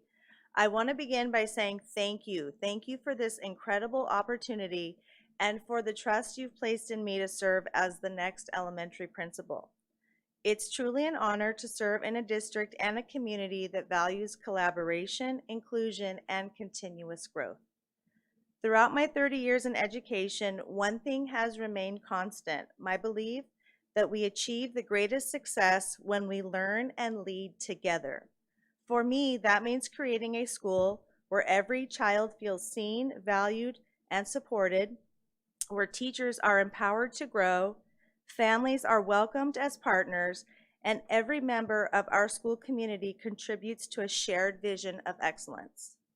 I'm excited to continue building on the great work already happening at Davidson Elementary, strengthening instructional practices, celebrating diversity, and nurturing a school culture rooted in kindness, trust, and high expectations for all. I look forward to listening, learning, and collaborating with staff, families, and students to continue moving our school forward. Together, we can ensure that every student not only achieves academically, but also develops the confidence, curiosity, and compassion to make a difference in the world. To the board, the district, and the community, thank you again for this opportunity. I am honored, I am inspired, and I am ready to get to work, leading and learning together to shine. Thank you. Thank you so much, and we welcome you. We are confident that you are going to do an amazing job. All right, 6.3, other closed session action. Oh, thank you. 6.2, expulsion of students. Be it resolved, the Board of Education accepts and adopts the recommendation and findings of the hearing panel based on review of the panel's findings of facts and recommendations, and orders the expulsion of the following students with the identification numbers as listed below in accordance with the board rules and regulations and in compliance with Ed Code Section 48900. Can I get a motion? Moved. Second. Moved by Mr. Tillman, second by Ms. Medina. Vote, please. Aye. Thank you.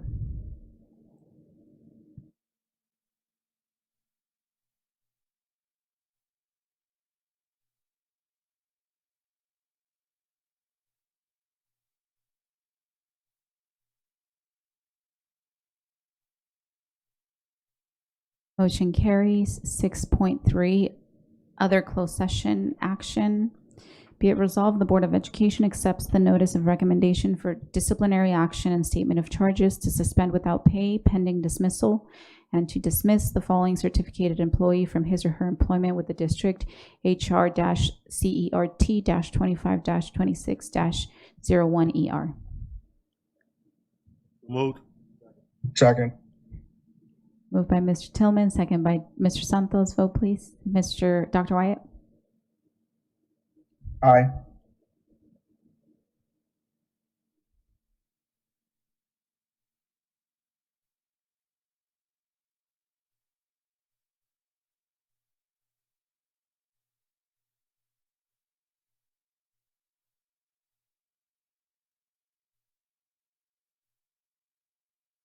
Motion carries. 7.0, student board members. 7.1, reports and comments. And I believe that they're gone for the night, right? Okay. We're sorry. 8.0, board discussion. 8.1, AB 1390, public school governance, board member compensation. The board will discuss AB 1390 and potentially approve and increase to the board's compensation. California Assembly Bill 1390 signed into law on October 11, 2025, updates compensation limits for members of county boards of education, school district governing boards. The bill replaces decades-old caps with a new tiered system based on each district's average daily attendance, ADA, raising the maximum monthly stipend from $1,500 to as much as $4,500 for larger districts. It also allows local boards to set stipends within these new limits and increase them by up to 5% annually. I'll open it up to, I believe I need a motion and a second, and then we'll open for discussion. Second. Yeah. If you plan on voting, yes. If you're just having a discussion, I don't need a motion and second. Okay, so then I take that back. So Ms. Medina. Yes, no, I was just going to mention that it actually is, if you look at page 3 on the parentheses in the middle of the page 3, section 2 down on 3. So the maximum would be 3,000. So just to clarify that the maximum would be 3,000 for board members if we do approve. For our particular district. Yes, because of the size, it's less than 60,000 and more than 25,000. Thank you for that. And with that, I can seek for approval. I mean, that's right, we're on discussion. Ms. Grande?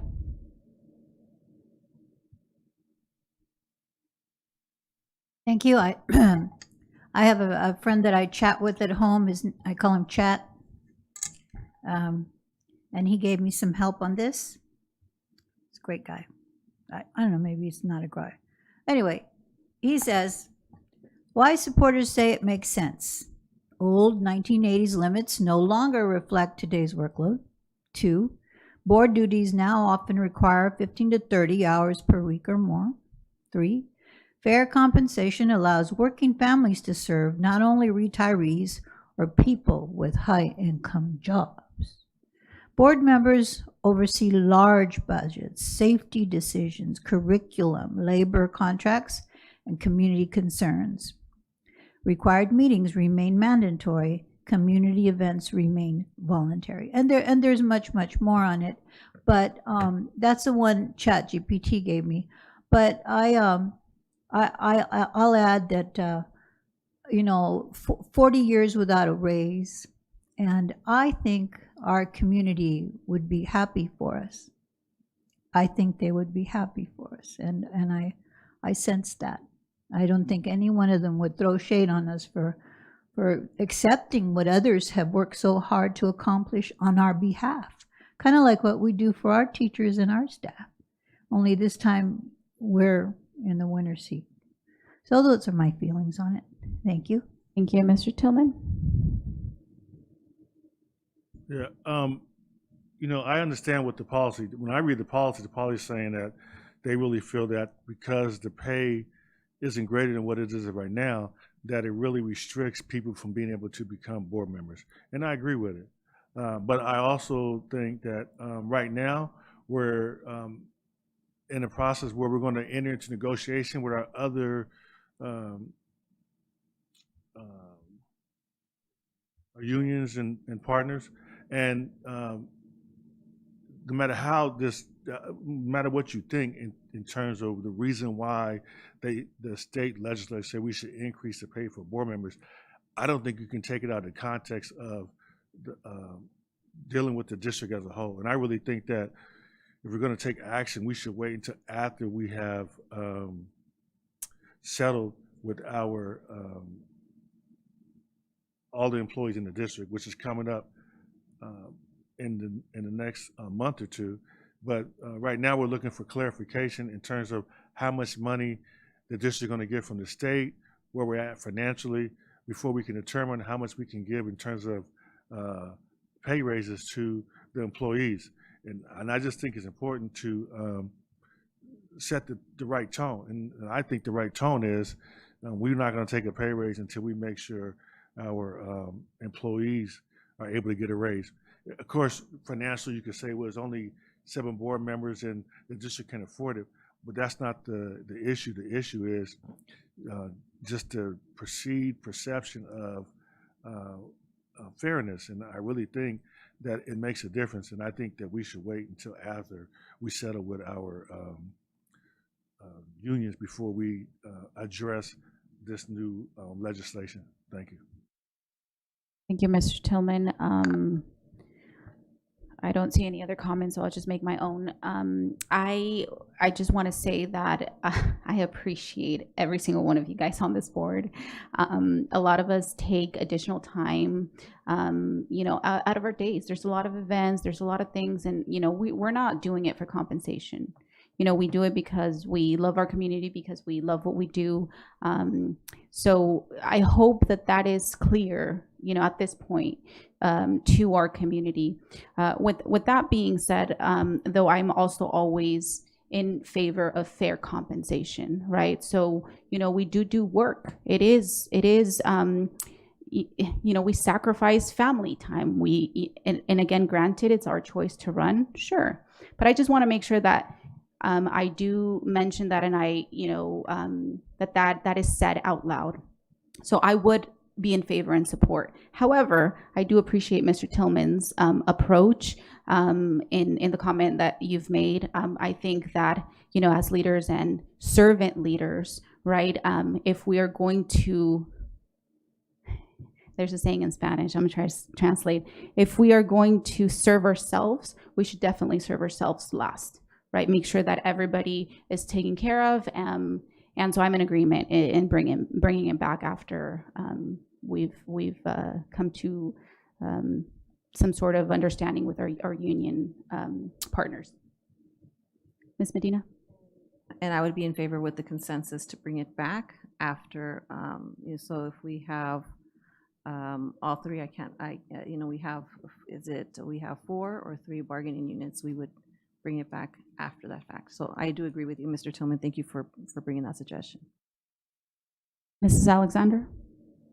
I'm also in agreement with putting a placeholder and coming back to the discussion point, but just for clarification, I also believe I heard Mr. Tillman say budget as well. It wasn't just the salary negotiations. So I just want to make sure that it's clear that I'm in agreement with what Mr. Tillman said, the budget and the negotiations for the unions. Basically, we were both in agreement with your recommendation, Mr. Tillman. Good job. Thank you. All right, so because it doesn't have to be voted on, I could just move to the next item.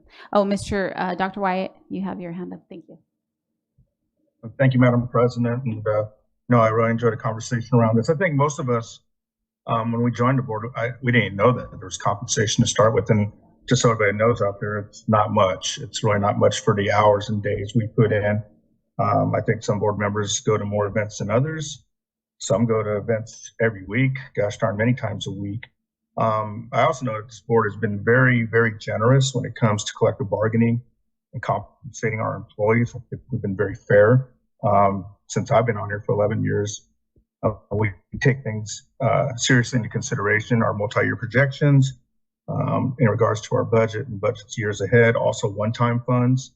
I find it interesting that there hasn't been a compensation change for board members in 40 years, I think, is what Ms. Villas Grande said. So I look forward to discussing this further. Hopefully it's agendized as well down the road as an action item so we can vote on it. And I know that we'll do the right thing for our employees when it comes to collective bargaining in the months to come. Thank you. So the consensus is to bring it back as soon as we get both of those recommendations seen through the financial statement, right? The review, overview, and then the negotiation, discussions, settlement on that. 8.2, Capel 2025 conference, and this is also a discussion item, so I will open it to discussion. The board will discuss and potentially approve a possible sponsorship for the 2026 California Association of Asian and Pacifica Leaders in Education Capel conference on March 2nd through the 4th, 2026. There are some flyers attached and some forms for your reference. Ms. Medina? Yes, and again, I appreciate the form that we have because I'm able to read through it and I'm able to see what the responses are.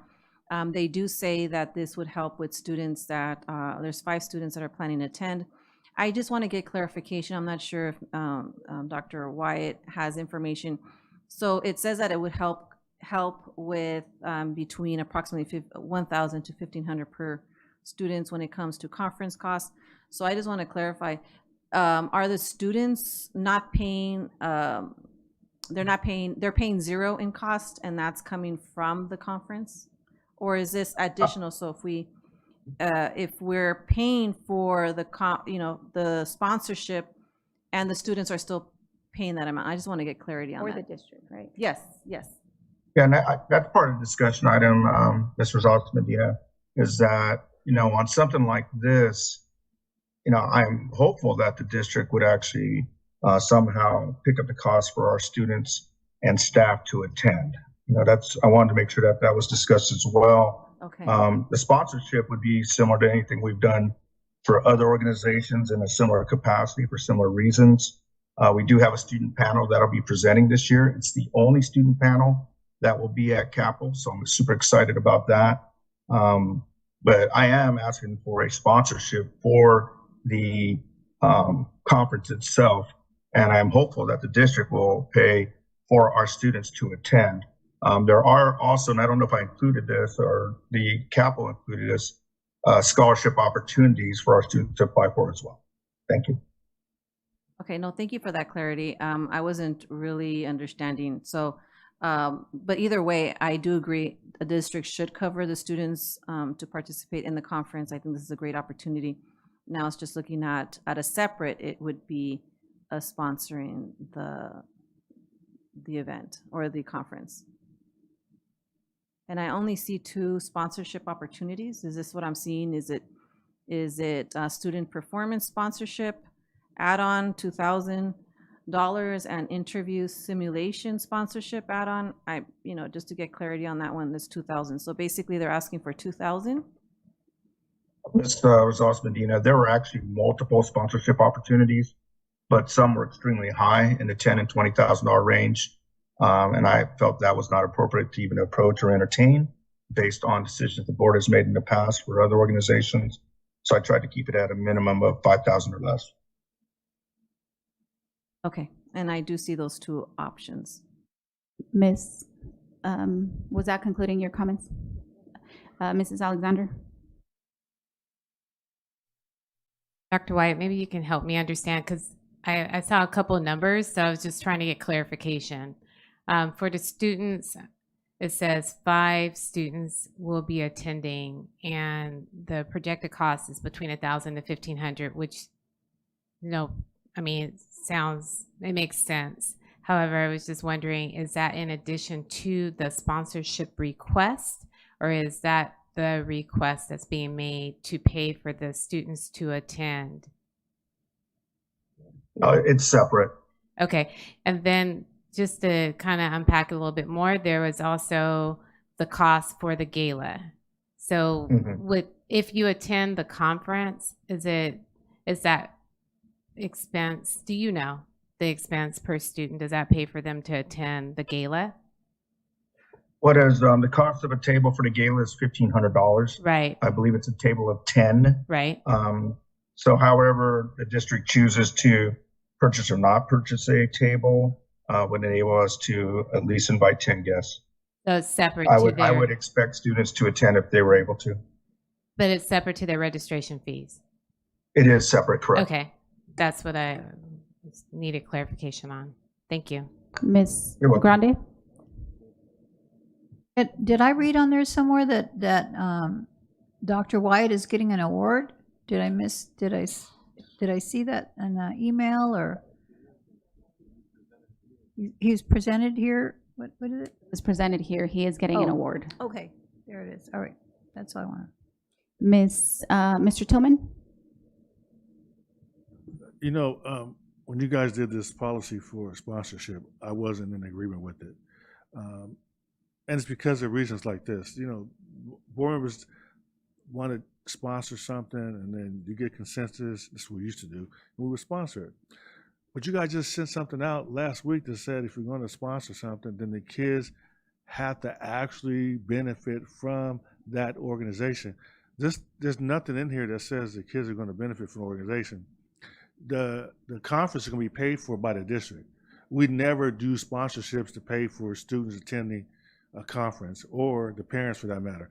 This is just specifically for a sponsorship. And if you look at your own criteria that you guys agreed to, it says that the students in our district have to be served by this organization and get something back from them. And this organization doesn't give our students anything, does it? So, Mr. Tillman, you're saying that presenting at a conference is not giving back to our kids an opportunity to represent our district? I'm saying your policy says that. Your policy, you guys just sent it out last week. The policy said. Well, I'm asking you a question. Do you not believe that? No, I'm talking about. We approved last week was not the last board meeting. I'm was just not saying, this one. I'll give you a perfect example. United Way. We gave to United Way, and the question was, what does United Way give our kids? And we said they give all type of things in terms of health stuff and their food and all kind of stuff. The Making Hope Happen, they give our kids scholarships. The Links, they give our kids scholarship. All these groups give something, and you guys said in your own policy that you can't give a sponsorship unless it's giving our kids something specifically. And Dr. Wyatt, I don't think that being at a Kids conference. could apply for a scholarship. Do they apply for the Making Hope Happen scholarships or the Link scholarships, or are they just given to them? We know, but they have a track record of showing that our But our kids do apply, right? Yeah, but they have a track. So you're saying that's my question. So this organization gives scholarship to our kids? Yes, they do. I said that earlier, if you're listening. Oh, I didn't hear that. Okay, so in the past the kids have gotten scholarships? That information, I don't, No, I it's can't. a relatively new organization. Our kids would have to apply just like any other organization. That's my only point. I didn't know that. But I still Why did think you state that? I still think we should look at the policy and put something in it so that if a board member wants to sponsor an organization that we think benefits our students other than a concrete record of a monetary benefit, I think we made a mistake when we did that policy. And that's why I said it then and I say it now. This is a perfect example. We want to sponsor, and I'm totally for it, Dr. Wyatt, the sponsorship. I'm just saying, in the application, they're not going to tell you that somehow the kids are going to benefit from the organization. You didn't read that? There actually is quite an explanation there. Mr. In my opinion, you did not read it. I read that. Okay, hold on. Point of order. So we're going to one at a time. Dr. Wyatt, please don't respond any longer. So it is Mr. Tillman's time to speak. All right, thank you.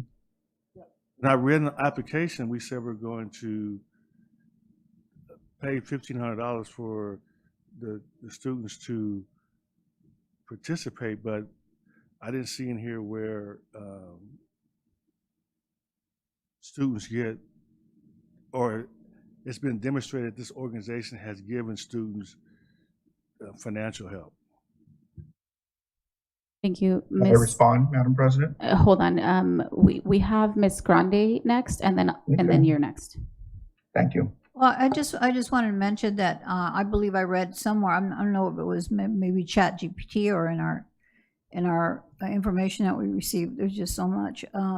But I did see that the students receive something. I'm not sure if it's learning or opportunities. I really can't recall. But I do know this, that I've attended several conferences this last year, and just the most recent one was La Cosecha, and there were new teachers. They went to learn professional development. There was a principal. And at CABE, we take parents all the time. So how our children receive benefit are from not just direct sponsorships, but they get excited going to these conferences, much like our leaders here at school when they go to a conference, and they opened up their eyes to learning. And we do a lot with a lot of our underrepresented ethnicities, and my concern was that they would be a target of DEI, but this organization is about equity, and it's about reaching in and developing student leaders in this safe area. So I really think it's a good thing. I support it. Mrs. Alexander?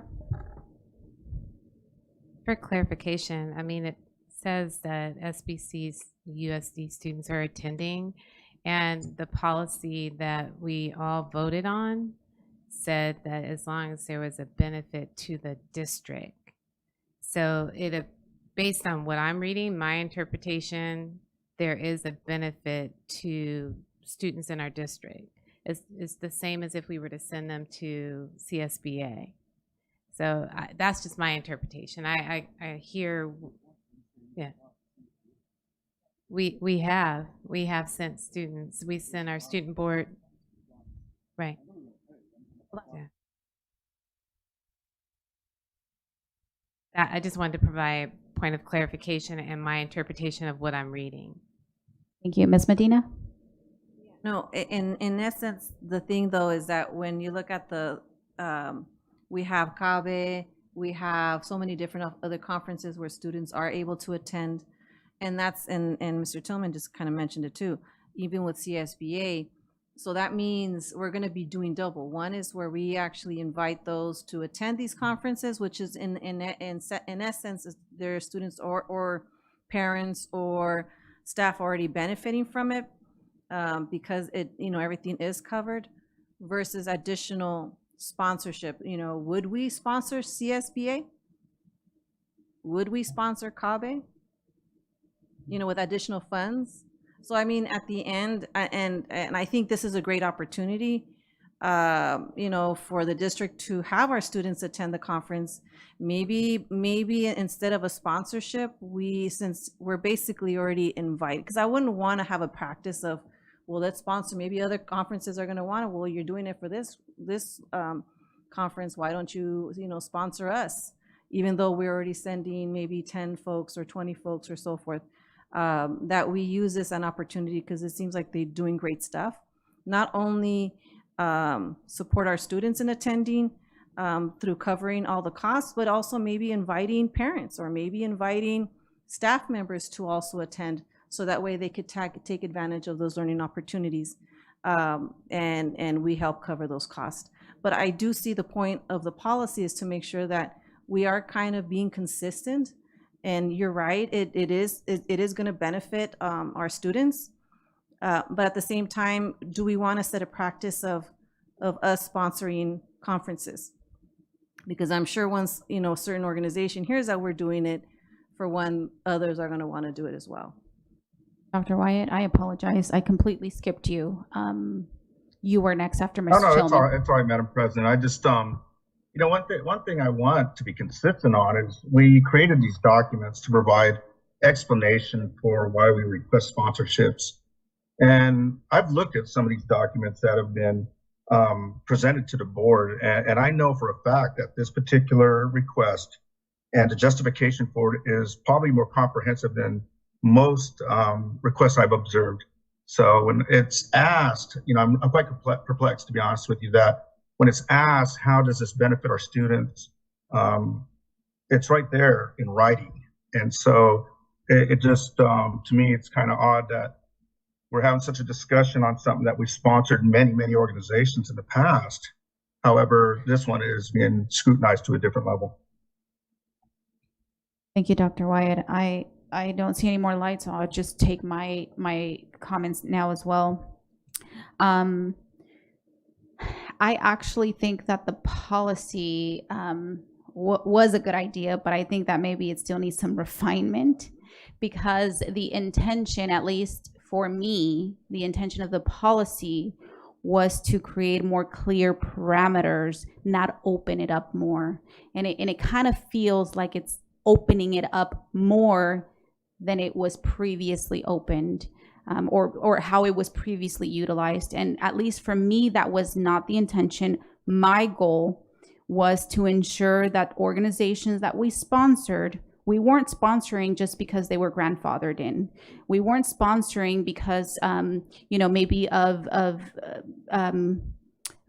connections, or, some of us are closer to some organizations than other of us. That I wanted it to make sure that there was actual benefit, that our students were receiving tangible actual benefits through, like the ladies that came and presented to us, they set up Christmas party that invite our students, our homeless population. To me, that's a tangible. It's directly going back to our students in that sort of fashion, providing clothing in return, just again, tangible items. So for me, and it's not being, in my opinion, scrutinized anymore than other organizations have been scrutinized here in the last few years. For me, even the information that's provided in this document, it says that and it's confusing. That's why there were so many questions at the beginning, because on the one hand, it's saying, the proceeds, which SBCU students will benefit from the net proceeds, and how will they benefit? And the response, it says by attending the conference, developing a deeper understanding. But we're already supporting the conference by sending the students to the conference, because they're not going for free. The district's paying for them to attend. So in the way I'm reading this, there isn't additional benefit aside from exposure and attending, but we're already supporting by sending students there. Now, do we want to send more students that then currently are going, or do we want to extend it to their parents if they're not already going, which I hope they are? That can be a possibility, but support monetarily just for the purpose of supporting monetarily, sponsoring, I would not be in favor of that. So those are my comments at this time. So with that being said, it is a board discussion. And if I don't have a motion in a second, Ms. Medina?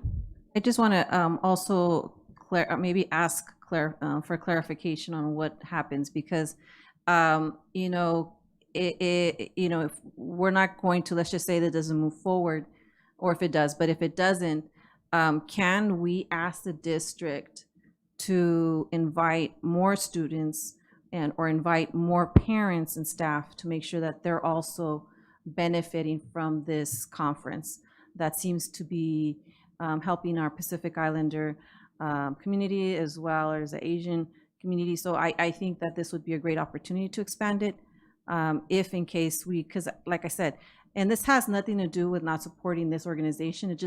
It wouldn't be like if CSBA, for me, it wouldn't be right to sponsor them for something, but we can invite more folks to attend and benefit from that.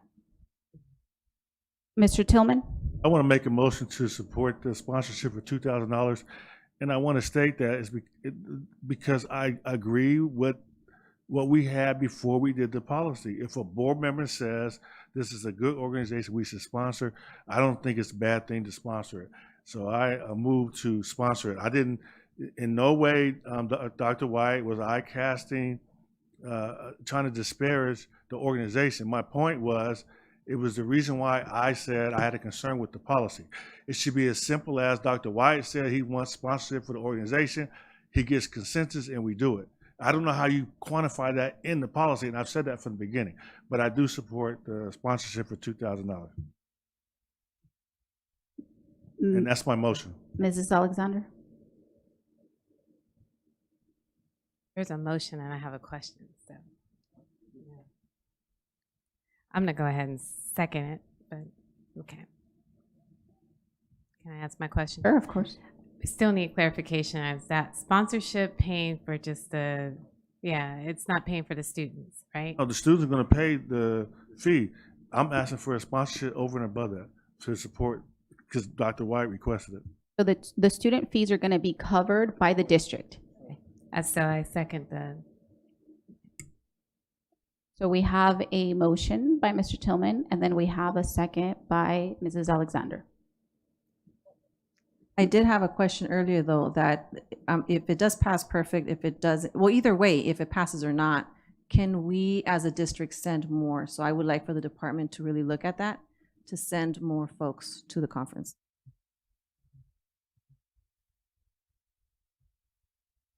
No, I think the motion is the motion. So we have a motion for 2,000.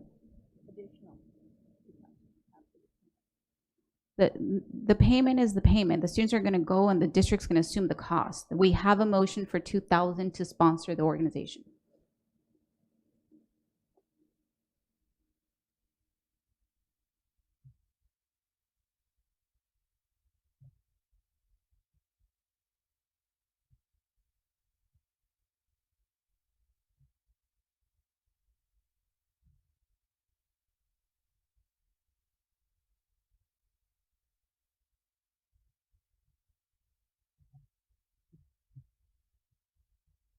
Dr. Wyatt? Sorry, Madam President, I did not hear. So we're voting. So I'm calling you for the vote. All right, thank you.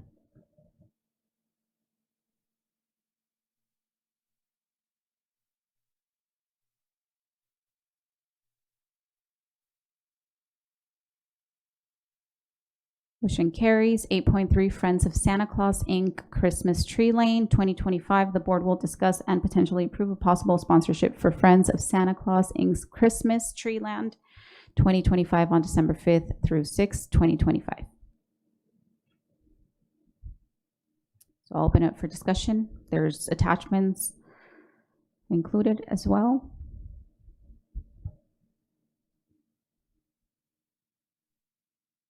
Ms. Medina?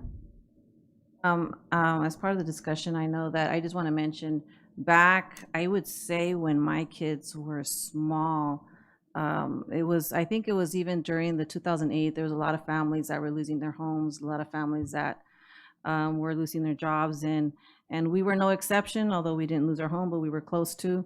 And I know that during that time, we could not afford gifts. That was like, I think one of the years that we couldn't afford gifts. And for some reason, there was this, I mean, the school site, elementary school site, passed out, these papers that families can apply for. And I thought, you know what, I'll just go ahead and do it. And nothing came about it until I think it was one of the mornings close to Christmas. I received these presents on my door. So this is something that I think many families do take advantage of. You gonna make a motion? Yes, I do motion. I was gonna wait for a discussion for everything else, but I would motion. So let me come back to that. Yes. Ms. Alexander? Just clarification, it says November 17th, that we need to make a commitment to be in the booklet. Was this wasn't the one that was, there was another one. So you're asking for clarification on the event date, right? Oh. Once we move forward with what we're going to do, we just need to make sure that we are in the booklet if that's what we want to do. Oh, I see what you're Because saying. the deadline was November 17th. Got it. Thank you. Okay, so, well, we don't have a motion. No, now I'll come back to you. Ms. Medina, did you want to make a motion? Yes, I can make a motion. I was just in between. There's one that is for $37.50. I would not go more than that. But if it's when it comes to being included into the program or anything else, I'm okay with doing $1,500. But if I guess the motion would be for the Santa's helper, $37.50. If there's a second. Second. Okay, there's a motion and a second. Ms. Medina and Mr. Tillman for $3,700. $3,750.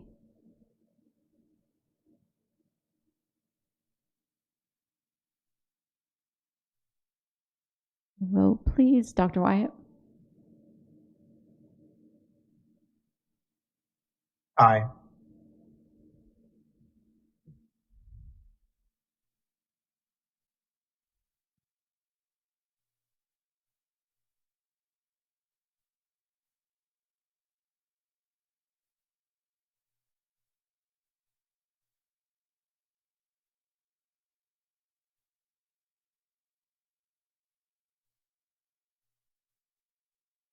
Motion carries. 9.0 action items. 9.1 personnel report. As presented. Moved. Second. Moved by Mr. Tillman, second by Mrs. Alexander. Vote, please. Dr. Wyatt? Aye.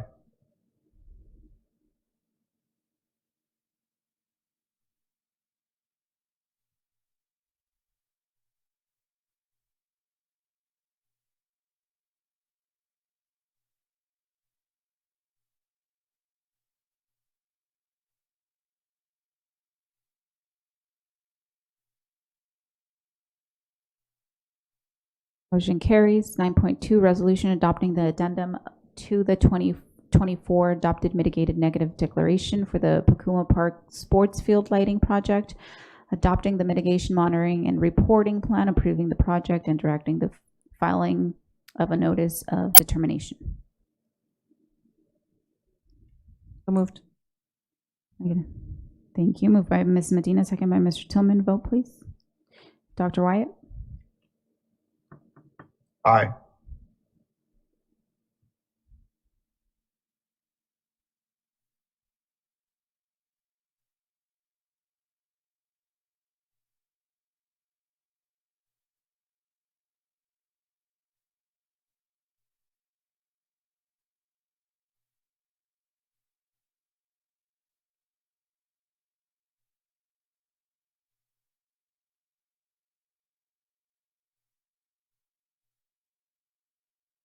Motion carries. Approval of the date for, excuse me, for the December organizational meeting of the Board of Education.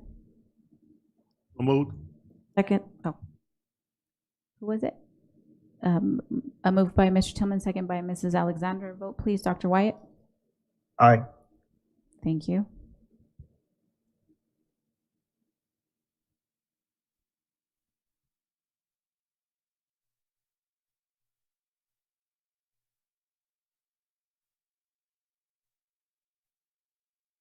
Oh, did last time. Ms. Grande?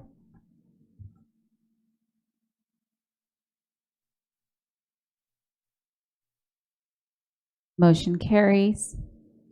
10.0 consent items. 10.1 approval of consent list. So moved. Second. Like to pull 10.4. Moved by Mr. Tillman, second by Ms. Medina, and we are pulling 10.4. Vote on the rest. Mary Ellen needs to pull something? 10.5, do you need to pull something? Okay, Mary Ellen needs to pull 10.5. No. So we will vote on the remaining items. I'm sorry, who motioned in second? It was Mr. Tillman motion and then Ms. Medina second.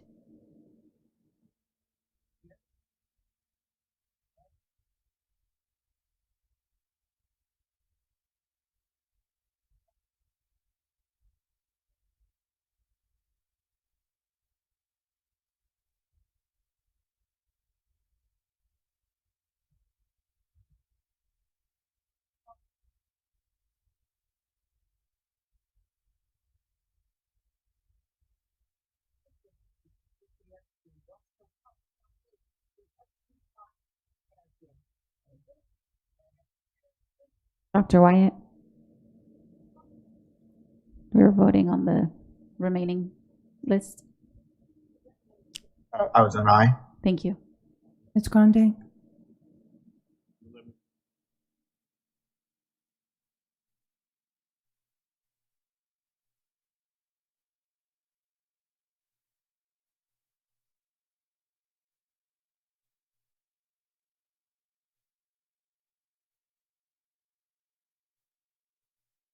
Motion carries. Now 10.4 compensation for school board member Danny Tillman. Can I get a motion in a second? Moved. Second. Moved by Ms. Medina, second by Mrs. Alexander. Vote please. Dr. Wyatt? Aye. Thank you.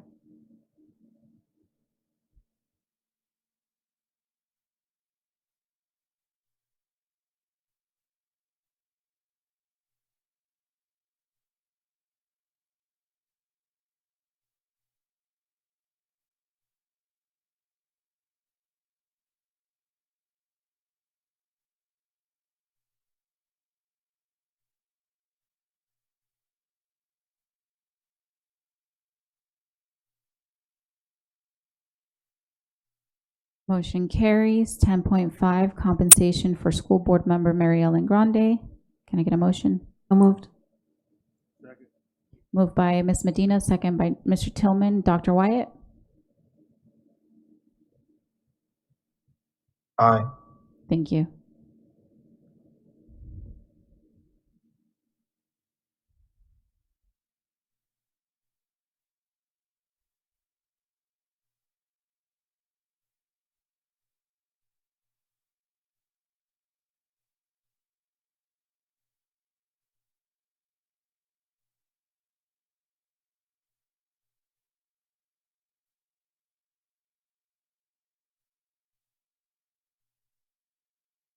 Motion carries. We are now at 11.0 reports and comments by union organizations. 11.1 San Bernardino Teachers Association. No report. 11.2 California School Employees Association. No report. 11.3 Communication Workers of America. No report. 11.4 San Bernardino School Police Officers Association. And no report. Thank you. 12.0 reports and comments. 12.1 board members. Mrs. Alexander. Thank you, Board President. Just a couple updates. I would like to congratulate the City of San Bernardino for an excellent Veterans Day program and resource fair. It was great to see Chief Polino's wife, Elsie Polino, who is one of the honorees, receive an award in recognition for her years of service. Also, our San Gregorio cadets were they were just in attendance. And I was thankful that they even actually put me on program to present and share the history of Veterans Day. So I thought that was excellent in terms of the program and just it being all-inclusive and bridging us with the city. I also attended the STEAM community meeting, which I would like to give a special shout out to Dr. Clyde and his staff. They did an excellent forum on just what we're doing in the science, technology, engineering, art, and math area, and for him to share the roadmap that has been put together in less than, I would say, 2 years, and what we've done in our district was amazing. We had in attendance community leaders, we had parent groups, as well as educators, many of the teachers that are either STEAM teachers or have an interest to do so. The commitment that we have that was shared as it relates to what we're doing in both primary and secondary education was great. I also learned that all of our middle schools have a component of STEAM at each one of the schools, which was impressive. And thank you to the leadership of Anna Applegate for just what you're doing and leading your department and your organization. I would like to highlight some of the areas that during our session, because there was a breakout session after it was explained in terms of the curriculum, that we were focusing on robotics. That was impressive. Also, there was an engineering mapping exercise.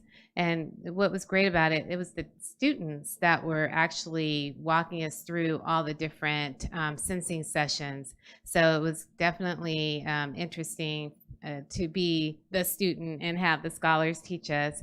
And it was also impressive in the fact that we are doing that in our district. And kudos, I mean, 2 years and to have such a comprehensive program was very impressive. So I wanted to say thank you. I'm excited. I know that the next event will be even larger, but the main purpose of this event was really to get the message out there and to work with our community partners. And that's it. Thank you, Mrs. Alexander. Ms. Medina? I mean, I'm done. No, thank you. Mr. Tillman? Ms. Grande?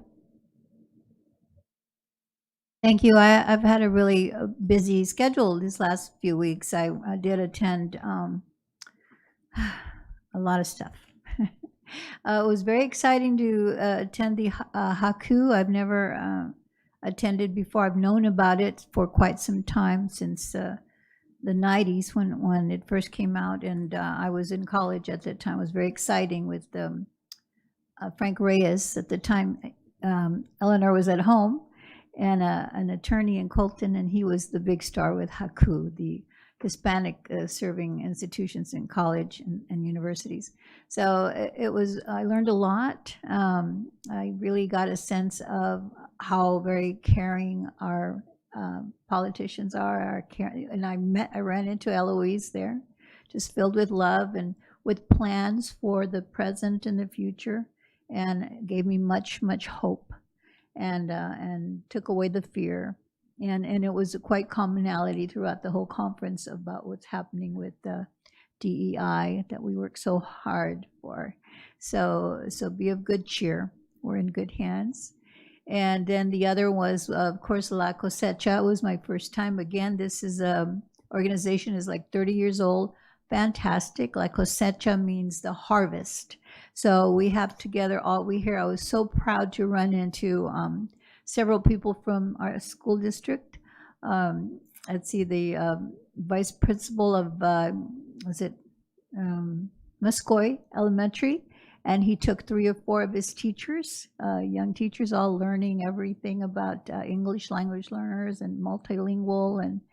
And I learned so much, and I was very happy about that because I had met at Myra's event. I had sat next to someone from Summit 12 Summit, that had talked about her product. And I was excited to find out that Dr. Wyatt knew a lot about it and recommended it. So one thing led to another, and that's been a couple weeks. And this morning in Dr. Applegate's office, we actually met with their vendor, and she did this fantastic presentation. And I'm looking forward to see what happens there. So thank you very much for sending me. Thank you, Dr. Wyatt.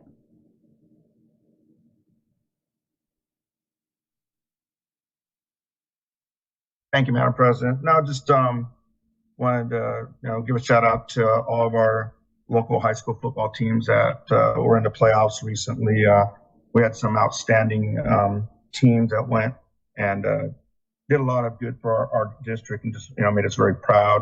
I know Pacific High School just came back from not having a football team and then having an incredible season over there. First year for their new coach, and again, just outstanding job there. Same with Cajon High School and Indian Springs High School. And then we even went and watched Arroyo High School in the rain recently, which they had a heck of a game too. And a lot of them, they're all out of it now, but just want to know we're all very proud of them. And that's it for me. Thank you, Madam President. Thank you, Dr. Wyatt. Mr. Santos? All right, just very briefly, I just want to say, happy belated Veterans Day. I hope everyone had a wonderful day, with their families, celebrating all of our brave men and women. I also attended the DLAC meeting. I think it was last week, and I just want to say, man, I'm so proud of the ladies. The board members. I hadn't attended a DLAC meeting in a little while. I had attended 1 or 2 at the beginning of the year, and then I hadn't been able to until about a week or 2 weeks ago. And just to see the way that they have grown into their position up there, running the meeting, and it was just really, really, really nice to watch. So I just wanted to, give them a shout out and say, good job. You guys are doing wonderful.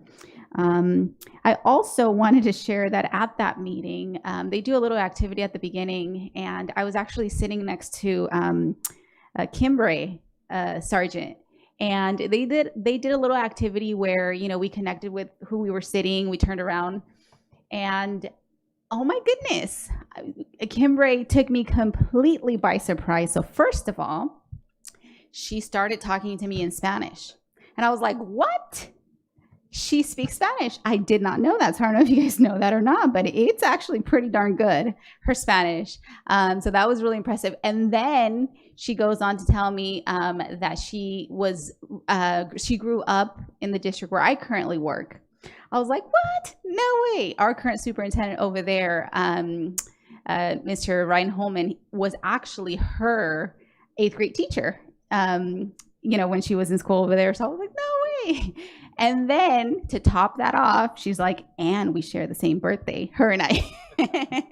I was like, okay, I'm done. You have completely impressed me. I've learned so much about you, and it was just really nice to, just learn a little bit more about her. And I appreciated that opportunity that the DLAC ladies provided us there. So shout out to them and to Kimbre. Also, just briefly, we attended AXA, their leadership summit last week, I think, at My Days Blend, to support here Mr. Arellano in receiving his recognition. He was, as you know, recognized for state superintendent. It was just phenomenal. We had such a great time. For you guys that didn't go, you totally missed out. Dr. Wyatt was having a whole lot of fun. Hopefully, Mr. Arellano has a few pictures for us in a little bit. But I just want to say, you know, we're really, really so proud of you. And I think we were the loudest and, you know, at the table in the whole room. So we're really just proud of you. And then just lastly, just want to wish everybody out there a happy, happy Thanksgiving. You know, hopefully you get some time to connect with your families, disconnect, you know, from work if you have those days off. Just, you know, take some time and appreciate, you know, connect. I know sometimes the hecticness of the day-to-day lives that we have, but, you know, a moment to give thanks and to, you know, just show some gratitude. That's it. So with that being said, I'll pass it over to Mr. Arellano. Thank you, President Ceballos. Well, let me start by just saying thank you for all of you that were able to attend the AXA conference and share the moment with me, cabinet members, board members. We really had a good time. And for me, it wasn't about the award. It was the time spent together that was so valuable. And getting a video of Dr. Wyatt dancing with my bobblehead. So, but we won't show that tonight. But thank you so much for being there. It's an honor. For me, it's just an honor to bring shine a light to the district that we all love so much. So thank you for your support that day. So I want to share that we have a finalist for Educator of the Year, Kelly Johnson from Chavez Middle School for California League of Middle Schools. We'll find out. There was 45 nominations. There are 14 finalists, and Kelly is one of them. And we will find out on December 4th her fate. But regardless of whether she's selected or not, we're very proud of her, and we're very thankful for the positive impact that she has on our kids. So Kelly, congratulations on being a finalist, and we're keeping our fingers crossed for you. Next slide. I want to thank Cal State San Bernardino. Every year they put on their Educational Leadership Summit, and surrounding school districts are asked to submit recommendations for different criteria, and very so proud to announce that we had 4 individuals that are part of our school district that were selected. So I want to thank Dr. Chinaka Domwagachuku, the Dean of Education. We were able to celebrate Alexis Jinks from our HR department as the Outstanding District Leader recipient.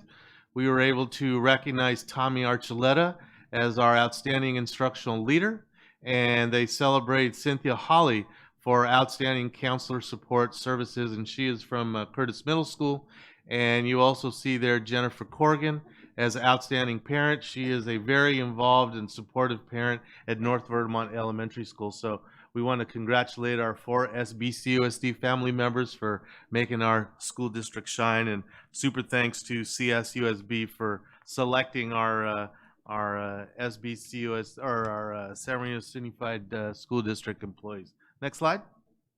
And I was mentioned today, I won't go through this again, but today our Arroyo Valley High School cadets were honored as they won first place in the Troy High School Semper Fi aerial drone competition. And what was not said today was that was their very first competition that they participated in, and it was a competition with 17 other schools that had had multiple experiences in these competitions. So not only did they win, but they won first time out. So just want to commend again Major Rick Williams for his leadership and support for our cadets. Haley Ramirez, Jose Villalobos, Dominic Anweiler, and Brian Alvarez. Congratulations on making not only your school shine, but the district shine. We're very proud of them. Next slide.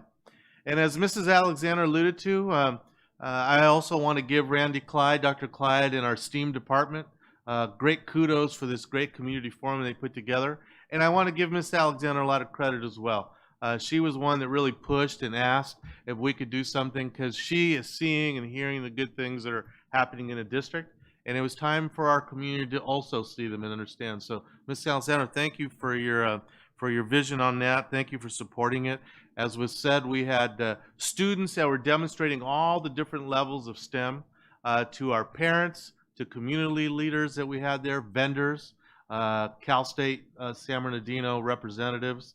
And so it was a great day, and you can see some of the things that are going on. But I want to thank the board, because it is true. In 2 years, Dr. Clyde, Mrs. Applegate, and that department, amazing what they've done in 2 years. And the crowd also got to see the prototype of our STEAM labs that we have at our elementary level across the street at Jones. So I want to thank the board, because without the budget behind it, these things don't happen. So your vision is really making a difference in the community, and you're preparing our kids for their future. Next slide. And kudos to the multilingual department, in particular Mr. Les Ojeda, the elementary director, and all the program specialists in that department, and Dr. Mrs. Applegate. Dr. Applegate, you almost got it for free again, huh? We had our inaugural elementary Latino history bee. As you know, we have a secondary version of it. It's very popular. But elementary this year, we had 3 schools enter: Bing Wong Elementary, Warm Springs, and Jones Elementary.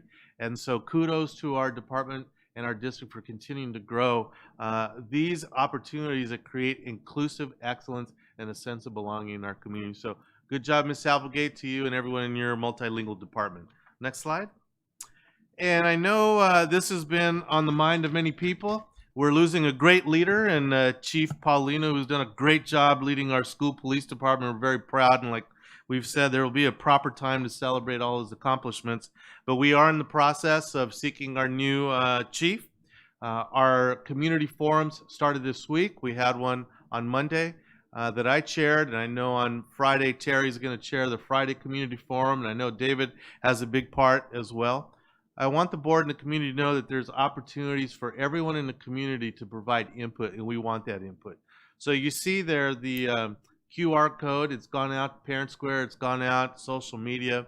We want people's feedback. So if you can't come physically to our community forums on Monday, this past Monday or on Friday, you always have the opportunity to give us your feedback through Thought Exchange. For those of you that may not remember the app Thought Exchange, it's the one that I used with the community when we worked together to form the multi-year vision. This is not a survey. There's no way for me to manipulate the information. This is an open-ended app where people can bring in their thoughts and answer the question, what characteristics, what traits, what experiences do you want in our next leader? What do you want to see our department to continue to do, to grow in, or add in the future? So we're going to take this information. It's really going to help us formulate our decision-making. Process-wise, our hope is to have first-round interview, hopefully either start in December, and that will involve 2 panels. So it'll be a 2-hour first-round interview. First panel will be a community panel that will be chaired by our assistant superintendent, and then the second part of the interview is what we call a technical panel, where I have a close friend of mine who's a retired police chief that will be chairing the tactical side of it. On the community side, we'll be inviting members from the community, parents, nonprofit organizations, faith-based community partners to be on the community side. And then on technical, we'll have school police, our union leaders, some principals, etc. And then we hope to have 2 other rounds where we have cabinet and our tactical individual that's going to help us to do the second round interviews. And then third round will be with me talking with the board as well to make sure that you are comfortable and that we are meeting the person that we're hiring that's going to meet your philosophy, your theory, and how you want the department to continue to grow beyond what Chief Paulino's done in the amazing years that he's been involved in. So we're going to bring in an interim superintendent to serve. Chief Paulino's last day is December 31st. Interim police chief, not superintendent. Excuse me. Interim police chief. Yeah, thank you. Thank you. Yeah, that's important. That's important. I don't want to freak anybody out. An interim police chief will come in. We're looking for someone who's a retired police chief or upper management of police management who will cover and oversee the department until we're able to bring a finalist. Our hope is to bring a recommendation to the board for approval in the February board meeting.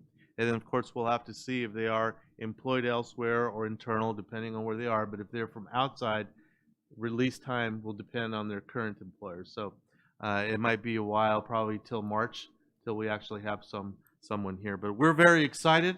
I think we're very clear about what we want. I know we've had great success. We know there's areas that we want to focus on moving forward. And I think we're going to find someone that's going to be just the right fit for this school district. And that's all I have tonight. Happy Thanksgiving to everyone. Thank you.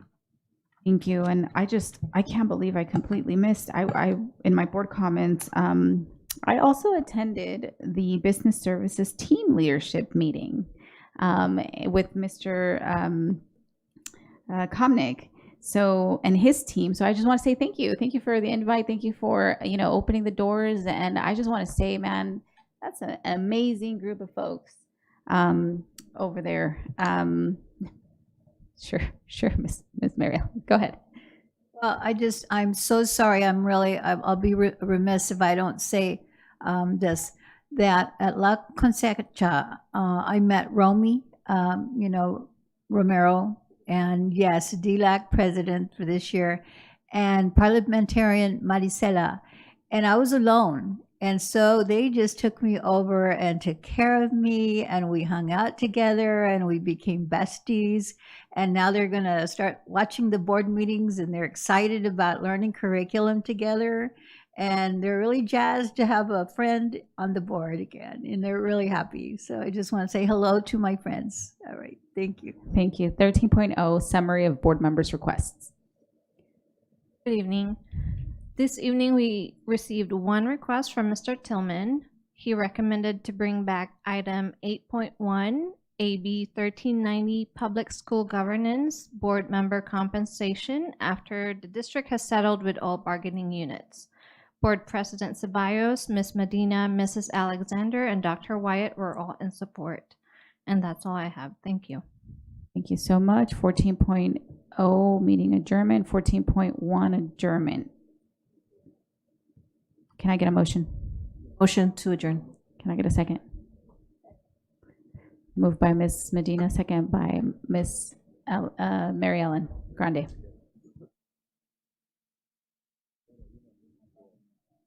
You know what I mean? Can I take a